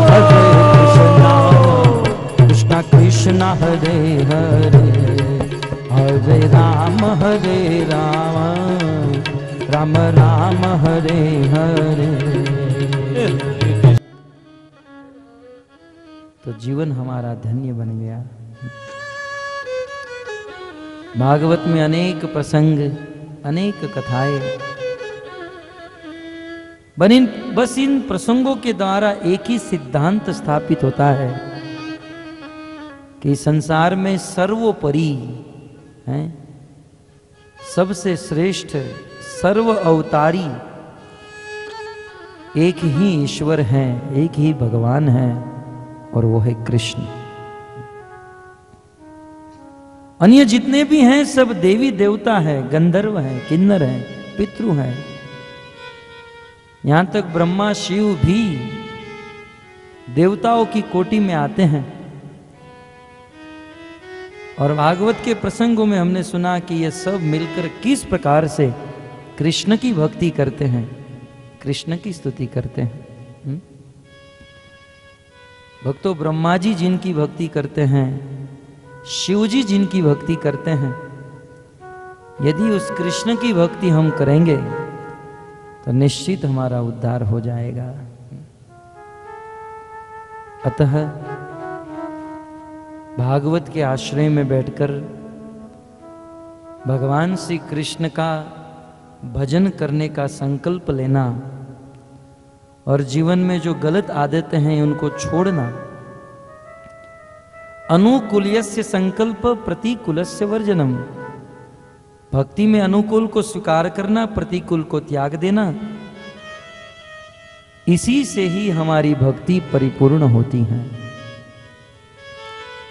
भक्तों, जहां हम और आप इस 7 दिन की कथा के अंतिम दौर में हैं, बस कुछ ही घड़ी में ये कथा विराम लेगी और आप अपने घर पर, हम हमारी दुनिया में वापस समय के प्रभाव में फिर कभी मिले न मिले।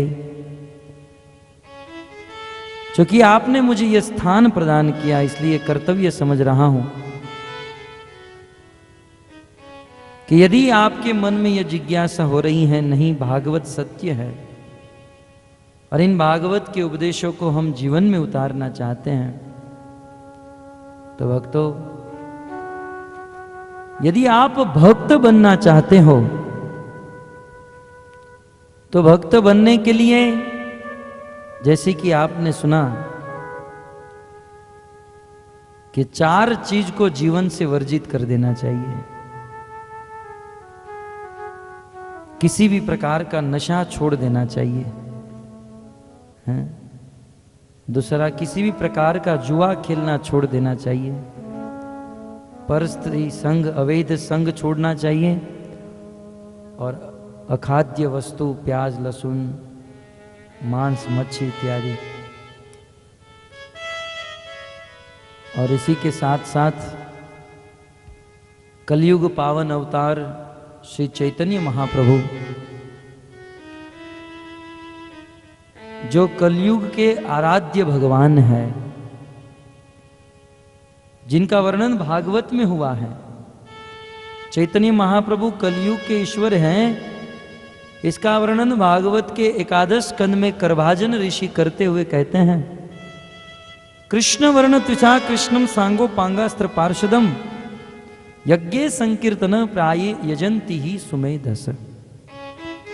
महाभारत में भी प्रमाण दिया हुआ है कि कृष्ण ही चैतन्य महाप्रभु के रूप में कलयुग में आए हैं। सुवर्ण वर्ण हेमांगो वरांग चंद नागंदी, संन्यास कृच्छम शांत निष्ठा शांति परायण।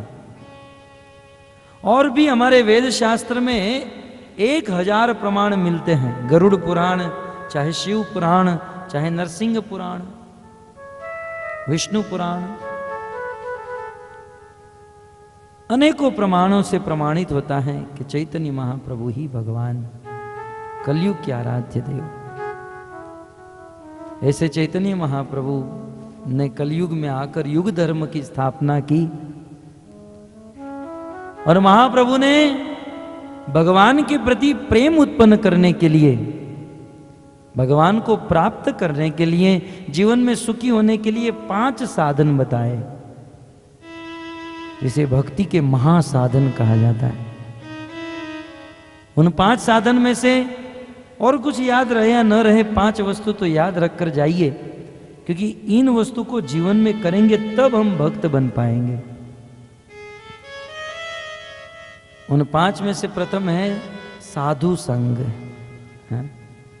भक्तों के साथ ही रहना, भक्तों का ही संग करना और गलत लोगों की संगति त्याग देना, साधु संग।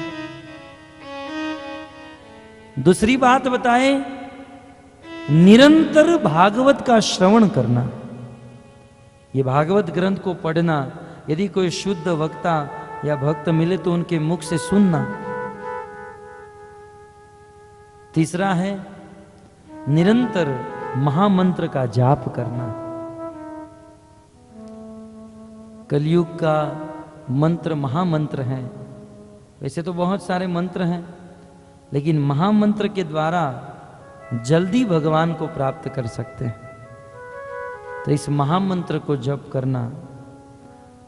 श्रील प्रभुपाद जी कहते हैं कि प्रत्येक दिन में 16 माला का जाप करना चाहिए। और जब हम 16 माला का जाप करते हैं तब इससे 25,000 भगवान का नाम हमारे मुख से निकलता है।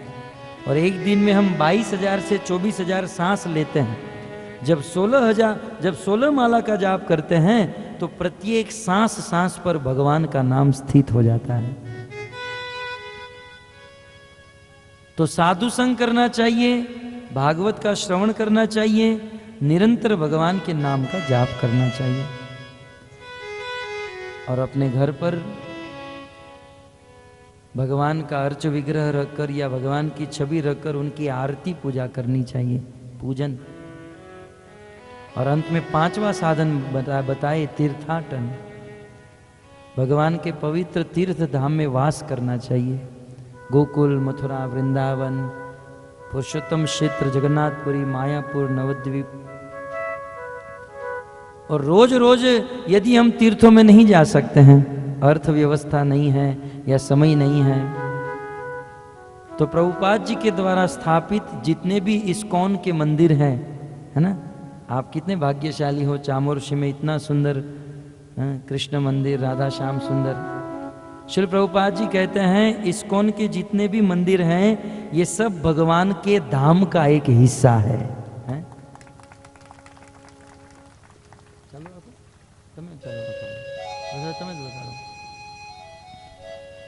ये मंदिर भगवान का तीर्थ है। तो इस तीर्थ में आना चाहिए और अपने जीवन को धन्य बनाना चाहिए। तो इन 5 महासाधनों को जो कर लेता है तो निश्चित वह भक्त बन जाता है और भगवान की प्राप्ति कर लेता है। आप सभी भक्तों से दोनों हाथ जोड़कर निवेदन है कि आप इन 5 महासाधनों का पालन कीजिए। और चलो ये सब नहीं होते हैं तो भागवत का अंत करते हुए, ये भागवत की शुरुआत हुई थी नैमिषारण्य से, इनका अंत भी नैमिषारण्य में सूत गोस्वामी भागवत को समाप्त करते हुए कहते हैं, नाम संकीर्तनम यस्य सर्व पाप प्रणाशनम प्रणामो दुख शमनम तम नमामि हरिम परम। नाम संकीर्तनम यस्य, यदि भक्तों के साथ संकीर्तन बैठकर भगवान के नाम का संकीर्तन करे और भगवान को प्रणाम करते रहे तो जीवन में या पूर्व जन्म के जितने भी पाप हैं ये सारे पाप जलकर भस्म हो जाते हैं। अतः कृष्ण को प्रणाम कीजिए, कृष्ण का नाम लीजिए। कृष्ण का नाम इतना पवित्र है, शुरुआत में इसको जपने में आनंद नहीं आता है, परंतु जैसे जपते जाओगे, जपते जपते जपते इनका आनंद बढ़ते जाएगा, बढ़ते जाएगा। कृष्ण का नाम जपिए। और साथ ही साथ आप लोग दूर दूर से यहां पर आते हो, तो बस आपके चरणों में निवेदन है कि यहां से और कुछ लेकर जाओ या न जाओ,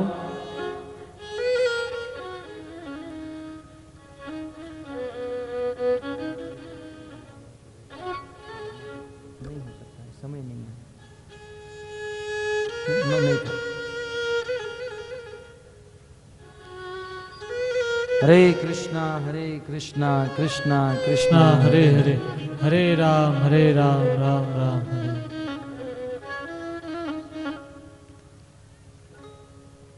आप कृष्ण को अवश्य साथ में लेकर जाइए। भक्तों, कृष्ण को साथ में यदि हम रखेंगे तो हमारे जीवन में हम प्रत्येक क्षेत्र में विजयी होंगे। भगवत गीता का अंत करते हुए संजय जी धृतराष्ट्र से कहते हैं, धृतराष्ट्र महाराज सत्य कहूं, बोले यत्र योगेश्वर कृष्ण यत्र पार्थ धनुर्धर तत्र श्री विजय भूति ध्रुवम नीति मतिर मम। जहां पर योग योगेश्वर भगवान श्री कृष्ण खड़े हो, जिसके पक्ष में जिनके साथ कृष्ण खड़े रहते हैं, उन्हीं की विजय होती है, उन्हीं की जीत होती है।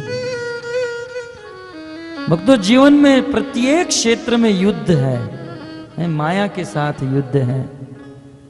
यदि संसार के युद्ध में विजयी होना चाहते हो तो कृष्ण को साथ में रखिए। यदि कृष्ण आपके साथ हैं, आप संसार के युद्ध में विजयी हो। और संसार का आपको कुछ भी मिल गया, धन संपत्ति इत्यादि, परंतु कृष्ण नहीं है तो आप जीत कर बिहारे हुए हैं।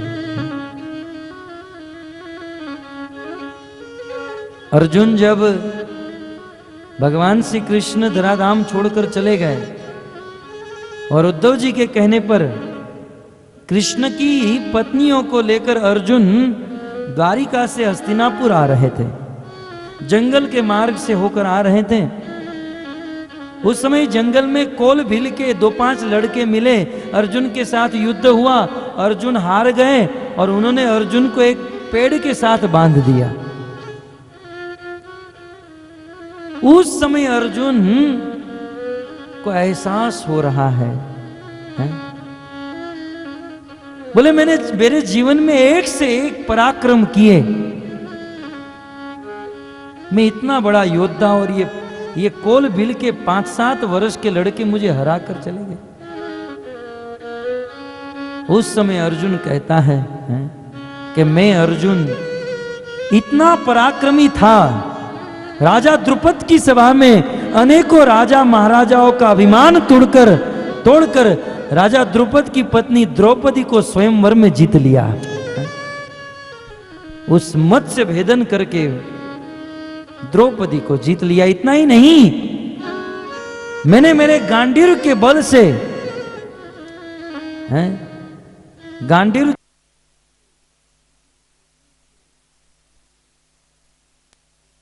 में कहते हैं राजा त्रिशंकु अभी भी आकाश में लटक रहा।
तो भक्तों कृष्ण को अपने साथ रखिए। कृष्ण को अपने साथ रखने का अर्थ है कृष्ण के नाम को अपने साथ रखिए। निरंतर भगवान के नाम का जाप कीजिए। अपने बच्चों को संस्कार दीजिए, क्योंकि आज के बच्चे कल के भविष्य हैं। उनको टीवी से, संसार की तड़क भड़क माया से बचाकर भक्ति के संस्कार दीजिए, और बच्चों को भक्त बनाने के लिए स्वयं भक्त बने। भक्तों, इन 7 दिन में 7 सत्र हुए। इन 7 सत्र में हमारे द्वारा बहुत कुछ बोला गया, और हम इतने अज्ञानी हैं, इतने मूर्ख हैं कि शास्त्र की बात को ठीक से याद नहीं रख पाते हैं और न तो ठीक से प्रस्तुत कर पाते हैं। अपनी टूटी फूटी भाषा में आप लोगों के सामने हमने जो कुछ भी कहा, हो सकता है उनमें कुछ त्रुटि होगी, कुछ कमी होगी। और इन 7 दिनों में यदि हमारे द्वारा कुछ कठोर शब्द निकल गया हो, आपके हृदय में ठेस पहुंची हो, तो आपका पुत्र समझकर, आपका दास समझकर आप मुझे क्षमा कर दीजिए और आप मुझे आशीर्वाद दीजिए, क्योंकि आप सब महान हैं। क्योंकि जो महान होता है, जो भक्त होता है, वही तो कथा सुनता है? नहीं तो इस संसार में किसके पास समय है भगवान के लिए? भक्तों, यदि आप हमारे इस कार्य से प्रसन्न हैं तो आप इस दास को आशीर्वाद दीजिए कि हम इसी प्रकार भक्तों को प्रसन्न करते रहें, और यह करते हुए हम भगवान के प्रति प्रेम उत्पन्न कर सके। श्री राधा श्याम सुंदर के चरणों में, शिल प्रभुपाद जी के चरणों में निवेदन करता हूं कि वे हम सबको शुद्ध भक्ति प्रदान करें, आप सबको सुख, शांति और भगवत प्राप्ति हो। भगवान के प्रति इस प्रार्थना करते हुए, और भक्तों साथ ही साथ इतना सुंदर आयोजन करने वाले समस्त सहयोगी भक्तों को भी मैं धन्यवाद देना चाहता हूं कि भागवत ज्ञान यज्ञ में सबने अपनी अपनी आहुति डालकर इस भागवत ज्ञान यज्ञ को निर्विघ्न संपन्न किया है।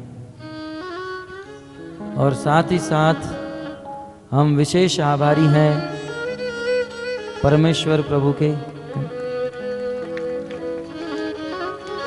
जो साक्षात डायरेक्ट प्रभुपाद जी के शिष्य हैं, जो महाराज जी के स्तर में है। हमने तो प्रभुपाद को कभी देखा नहीं, हमने तो प्रभुपाद को कभी सुना नहीं, परंतु परमेश्वर प्रभु ने तो उनकी कृपा, उनका आशीर्वाद उनको देखा, और इतने महान भक्त होने पर भी उन्होंने मुझे आमंत्रित किया यहाँ पर, और 7 दिन तक भागवत और भगवान के ऊपर बोलने का अवसर दिया। मैं हृदय से आभारी हूँ परमेश्वर प्रभु का। मैं जीवन भर इनका ऋणी रहूँगा, और साथ ही साथ मैं आप सबका आभारी हूँ कि आप सब बड़ी उत्कंठा से, बड़े प्रेम से भगवत कथा सुनने के लिए यहाँ पर आए, और बड़ी धैर्य से कथा का श्रवण किए। कभी कभी कथा श्रवण करते हुए समय ज़्यादा भी हो जाता था, लेकिन फिर भी धैर्य बनाए रखें। आप सभी श्रोताओं के चरणों में धन्यवाद अर्पित करता हूँ, और आप सभी भक्तों से कृपा की भीख मांगते हुए आप सब मिलकर मुझे आशीर्वाद दीजिए कि मैं कृष्ण से प्रेम कर सकूं, इस जीवन में कृष्ण को प्राप्त कर सकूं, उनसे प्रेम बढ़ा सकूं। इस आशा और आशीर्वाद की कामना करते हुए हम हमारी वाणी को विराम करते हैं। हरे कृष्ण। सही में इतना सुंदर, यानी इस कम उम्र में इतना सुंदर प्रवचन करती हैं हम कभी कल्पना नहीं कर सके। पहला दिन चीज 25 तारीख को जब इस भगवत आसन पर बैठे थे तब ऐसा लगा था क्या प्रवचन करने वाले हैं इतना छोटा सा बच्चा। सभी के मन में थोड़ा सा ऐसा कुछ तो भी लग रहा था, कुछ कुछ हो रहा था। लेकिन आज ऐसा पता चला कि सही में सुखदेव महाराज 16 साल के बाद मातृगर्भ से निकलकर डायरेक्ट क्या हुआ था, प्रवचन पे बैठे थे। तो उन्होंने यदि कर सकती हैं तो लाल गोविंद महाराज क्यों नहीं कर सकती हैं। सही में आज 7 दिन में 7 समुंदर के जो अथाह अमृतपान हम लोगों को करवाया, तो इस प्रकार अमृतपान इनका सही में कब हो सकती है। जो 7 दिन में जो बताए महाराज, उनमें यदि कुछ थोड़ा सा कनिका मात्र यदि हम लोग उनके आचार विचार में ला सके तो शायद महाराज को भी अच्छा मिलेगा और सबसे अच्छा सबसे अच्छा मिलेगा। जो आपके सामने खड़े हैं आप लोग पहचानते हैं, महाराज भी अभी बताए हैं कि प्रभुपाद के डायरेक्ट शिष्य जो है कृपा पात्रों, इनको कुछ ना पैसे हैं ना कुछ भी है ना कुछ भी नहीं है, तो भी ऐसा लगती है कि कुछ ना कुछ करूं इस जीव के लिए, इस मानव के लिए, इस इंसान के लिए, गांव वाले के लिए, समाज के लिए कुछ ना कुछ करना जरूरी है। आज जो 7 दिन तक भागवत कथा आप लोग सुने हैं लाल गोविंद जी महाराज से, तो लाल गोविंद महाराज परम पूज्य राधा गोविंद महाराज जी का शिष्य है, जो हमारा गुरु भाई है। तो एक्चुअली लोकनाथ महाराज जी का असीम कृपा से महाराज जी ने सजेशन दिया था कि लाल गोविंद प्रभु को इधर बुलाइए, क्योंकि लाल गोविंद प्रभु का कथा हमारा इस्कॉन में बहुत प्रसिद्ध हो गया। और सिर्फ इस्कॉन में नहीं, पूरा वर्ल्ड में आप लोग इंटरनेट खोल के देख सकते हैं, लाल गोविंद महाराज का प्रवचन होते ही रहते हैं। मैं प्रशंसा कर सकता हूँ, मेरा मुँह से संभव नहीं है, वो नहीं तो पूरा ही अधूरा हो जाते थे। फिर बाद में जो यहाँ पर जो परिश्रम, जैसा पुजारी से लेकर साफ सफाई से लेकर जिसने जैसा भी किया, ये नहीं करता तो ये पूरा ही अधूरा हो जाता है। इसीलिए सबको बहुत बहुत धन्यवाद। और विशेष रूप से महाराज जी ने बताया ना कि भागवत सुनने के आने से परम भाग्यशाली है, बहुत पुण्यवान है, बहुत पुण्य होता है, ये बताया कि नहीं महाराज जी ने। है जो कराता है वो भी बहुत पुण्यशाली होता है, ऐसा ही महाराज जी ने बताया, भागवत कथा में श्रवण किया है।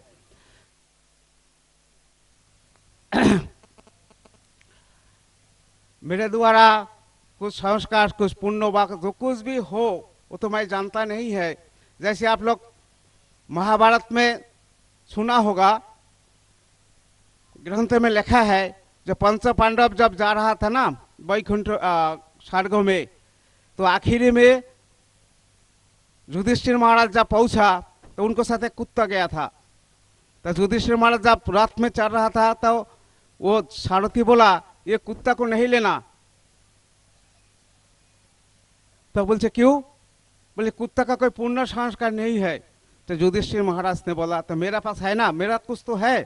कहा आपको तो है ही है, इसीलिए आप यहाँ तक आए हैं ना। तो मेरे है आप बोलते हैं क्या? तो बोलते हो बोलता हो। आपको पास है तो आप, इसीलिए तो भगवान ने आपके लिए रथ भेजा है।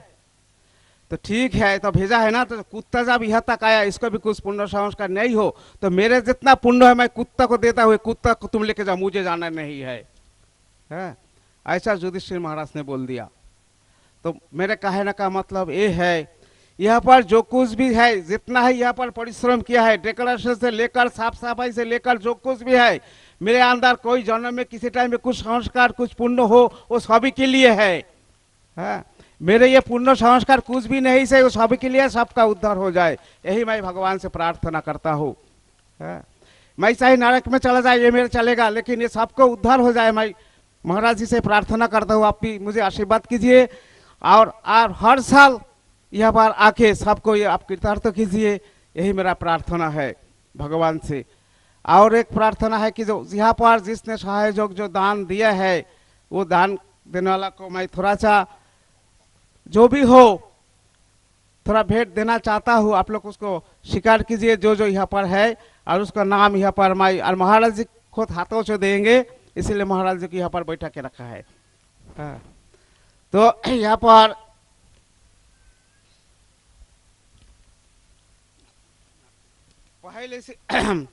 पहले है एक नागपुर का एक भक्त, उनको आने वाला था लेकिन वो आ नहीं पाए, वो ब्रजेश अग्रवाल है, उसने 15,000 का सहायता किया, वो तो नहीं आया। फिर है श्याम सुंदर जी शर्मा, वो भी नहीं आया, उसने भी 15,000 सहायता किए है। और एक विद्यार्थी प्रभु, वो भी नागपुर के है। ये सिर्फ 15,000 का नाम है, लेकिन इनका जो भावना है वो बहुत बड़ा है, क्योंकि श्याम सुंदर मंदिर जो है उन्हीं के ऊपर निर्भर है, आगे जाके बहुत उनका कल्पना है। फिर बेंगलोर से ही एक भक्त ने 37,000 रुपीज़ दिया है। और कृष्णनगर हमारा गाँव वासी ने सब मिलके 12,000, लेकिन आज भी उन लोगों ने कुछ कलेक्शन किया तो उससे करीबन 15-20 हज़ार रुपया हो चुका है। मूलचोरा का वासी ने 7,600 रुपया, सामुर्शी का कलेक्शन 18,000 रुपया, और घर चिरौली सुनील बारई, हाँ, उसने 5,000 रुपया दिया है। वो यहाँ पर कहाँ पर है, यहाँ पर आइए। हाँ, सुनील बारई, गोपाल, हाँ।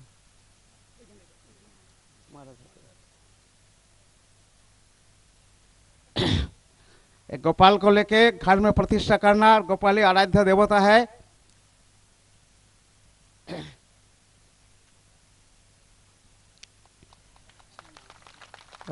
उसके बाद कौन, हाँ।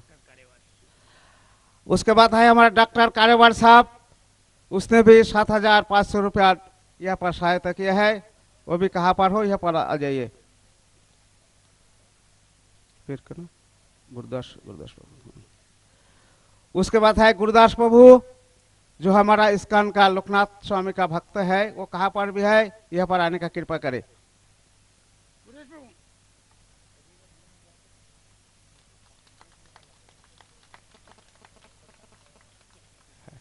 गुरुदास प्रभु, उसने भी 15,000 रुपया सहायता किया है।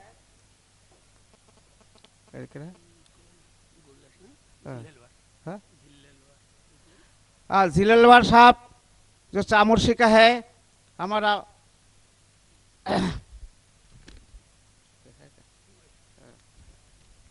उसने भी हमको 5,100 रुपया का मदद की है।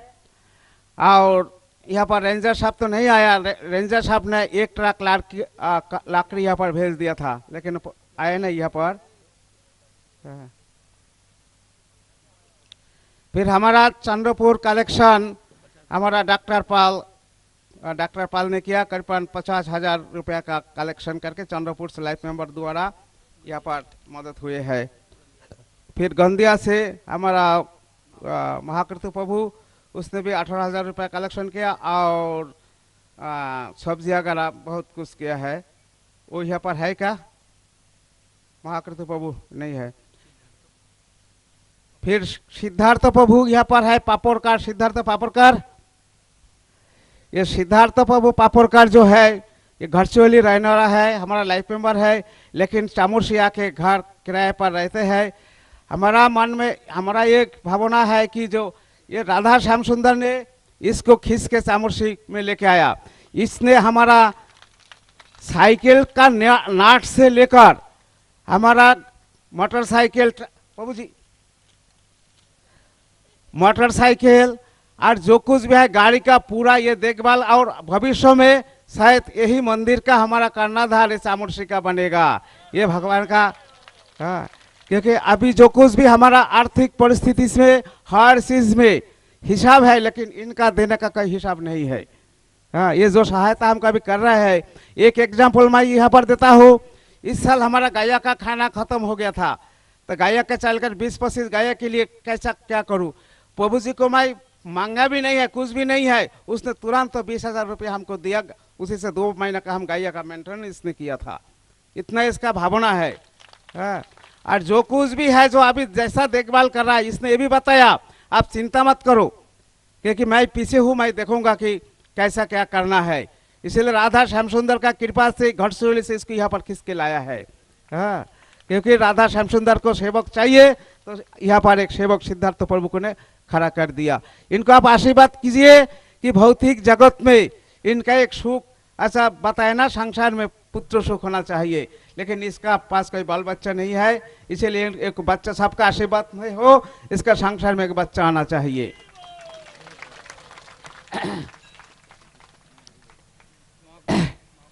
महाकृत प्रभु को दो, गोपाल दो।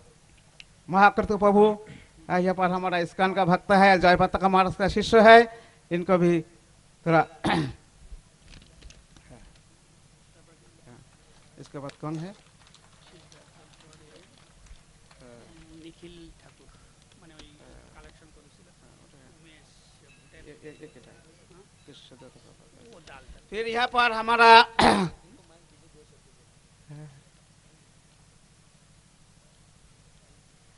शॉर्ट में संकेत बोलो। हरे कृष्णा।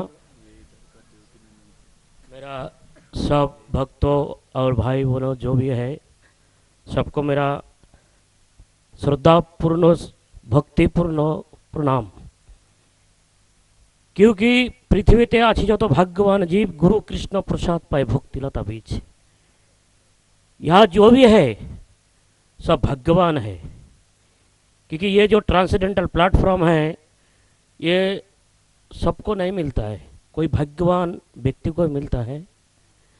आज हमारा प्रभु जी ने जो भी बताया बहुत दिव्य वाणी है, उसको मैं तुलना नहीं कर सकता हूँ। बहुत सुंदर सुंदर कथा उसने कहा है, इज़ अ परफेक्ट। बोले तो Prabhupada ji is the principal गुरु है, ये कोई कॉम्प्रोमाइज गुरु नहीं है। और हमारा ये भक्त प्रभु जी जो भी बोला है एकदम परफेक्ट क्वेश्चन परफेक्ट आंसर्स, इसमें कोई संदेह नहीं है। तो मैं लाल गोविंद प्रभु जी से बहुत बहुत धन्यवाद देना चाहता हूँ। यहाँ का प्रेसिडेंट हमारा परमेश्वर प्रभु, जो भी सेवक है, जो भी भक्त लोग हैं, सबको चरणों में मेरा धन्यवाद है। हरे कृष्णा। हरे कृष्णा। फिर आष्टी का कोई भक्त ने नाम तो पढ़ नहीं सकता है, 17,000 रुपया 1700 रुपया का मदद की है। और मूलचुरा हमारा शांति प्रभु, शांति सेठ प्रभु और चैतन्य प्रभु, ये लोगों ने मूलचुरा से 6,000 को 7,000 रुपया मदद की है। फिर दयालकार बम्बई से 11,000 रुपया मदद की है। फिर बाबूलाल जी कोहेले उसने 3,700 रुपया, उन्हें कहाँ पर है, यहाँ पर हो तो यहाँ पर मंच पर आने का कृपा करे। हाँ। फिर के बर्मन कहाँ पर भी हो, यहाँ पर आने का कृपा करे। फिर मुरारकार प्रभु जी ने भी हमको बहुत ही मदद किया है, कहाँ पर है, आप आने का कृपा करें।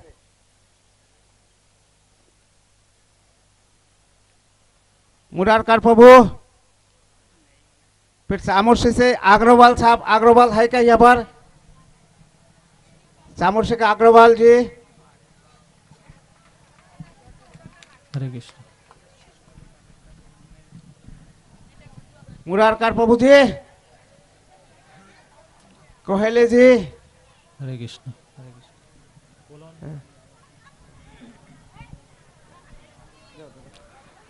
हरे कृष्णा। सभी भक्त ध्यान से सुनिए।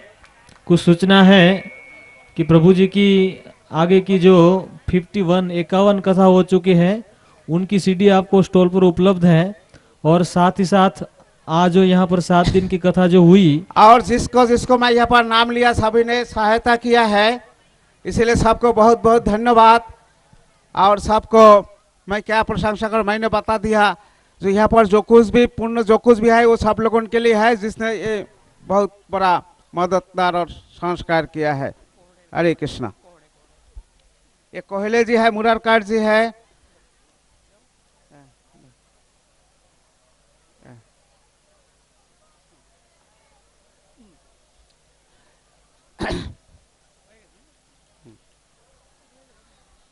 हरे कृष्णा। तो आप लोग सब प्रसाद लेके ही जाइए, धीरे धीरे प्रसाद लेने का कृपा करें। हरे कृष्णा। अरे आरती की प्लेट। हाँ, आरती। हरे कृष्णा। थोड़ा अनाउंसमेंट सुनिए। थोड़ा आरती के बाद ही आप लोग जाइए, आरती करके जाइए।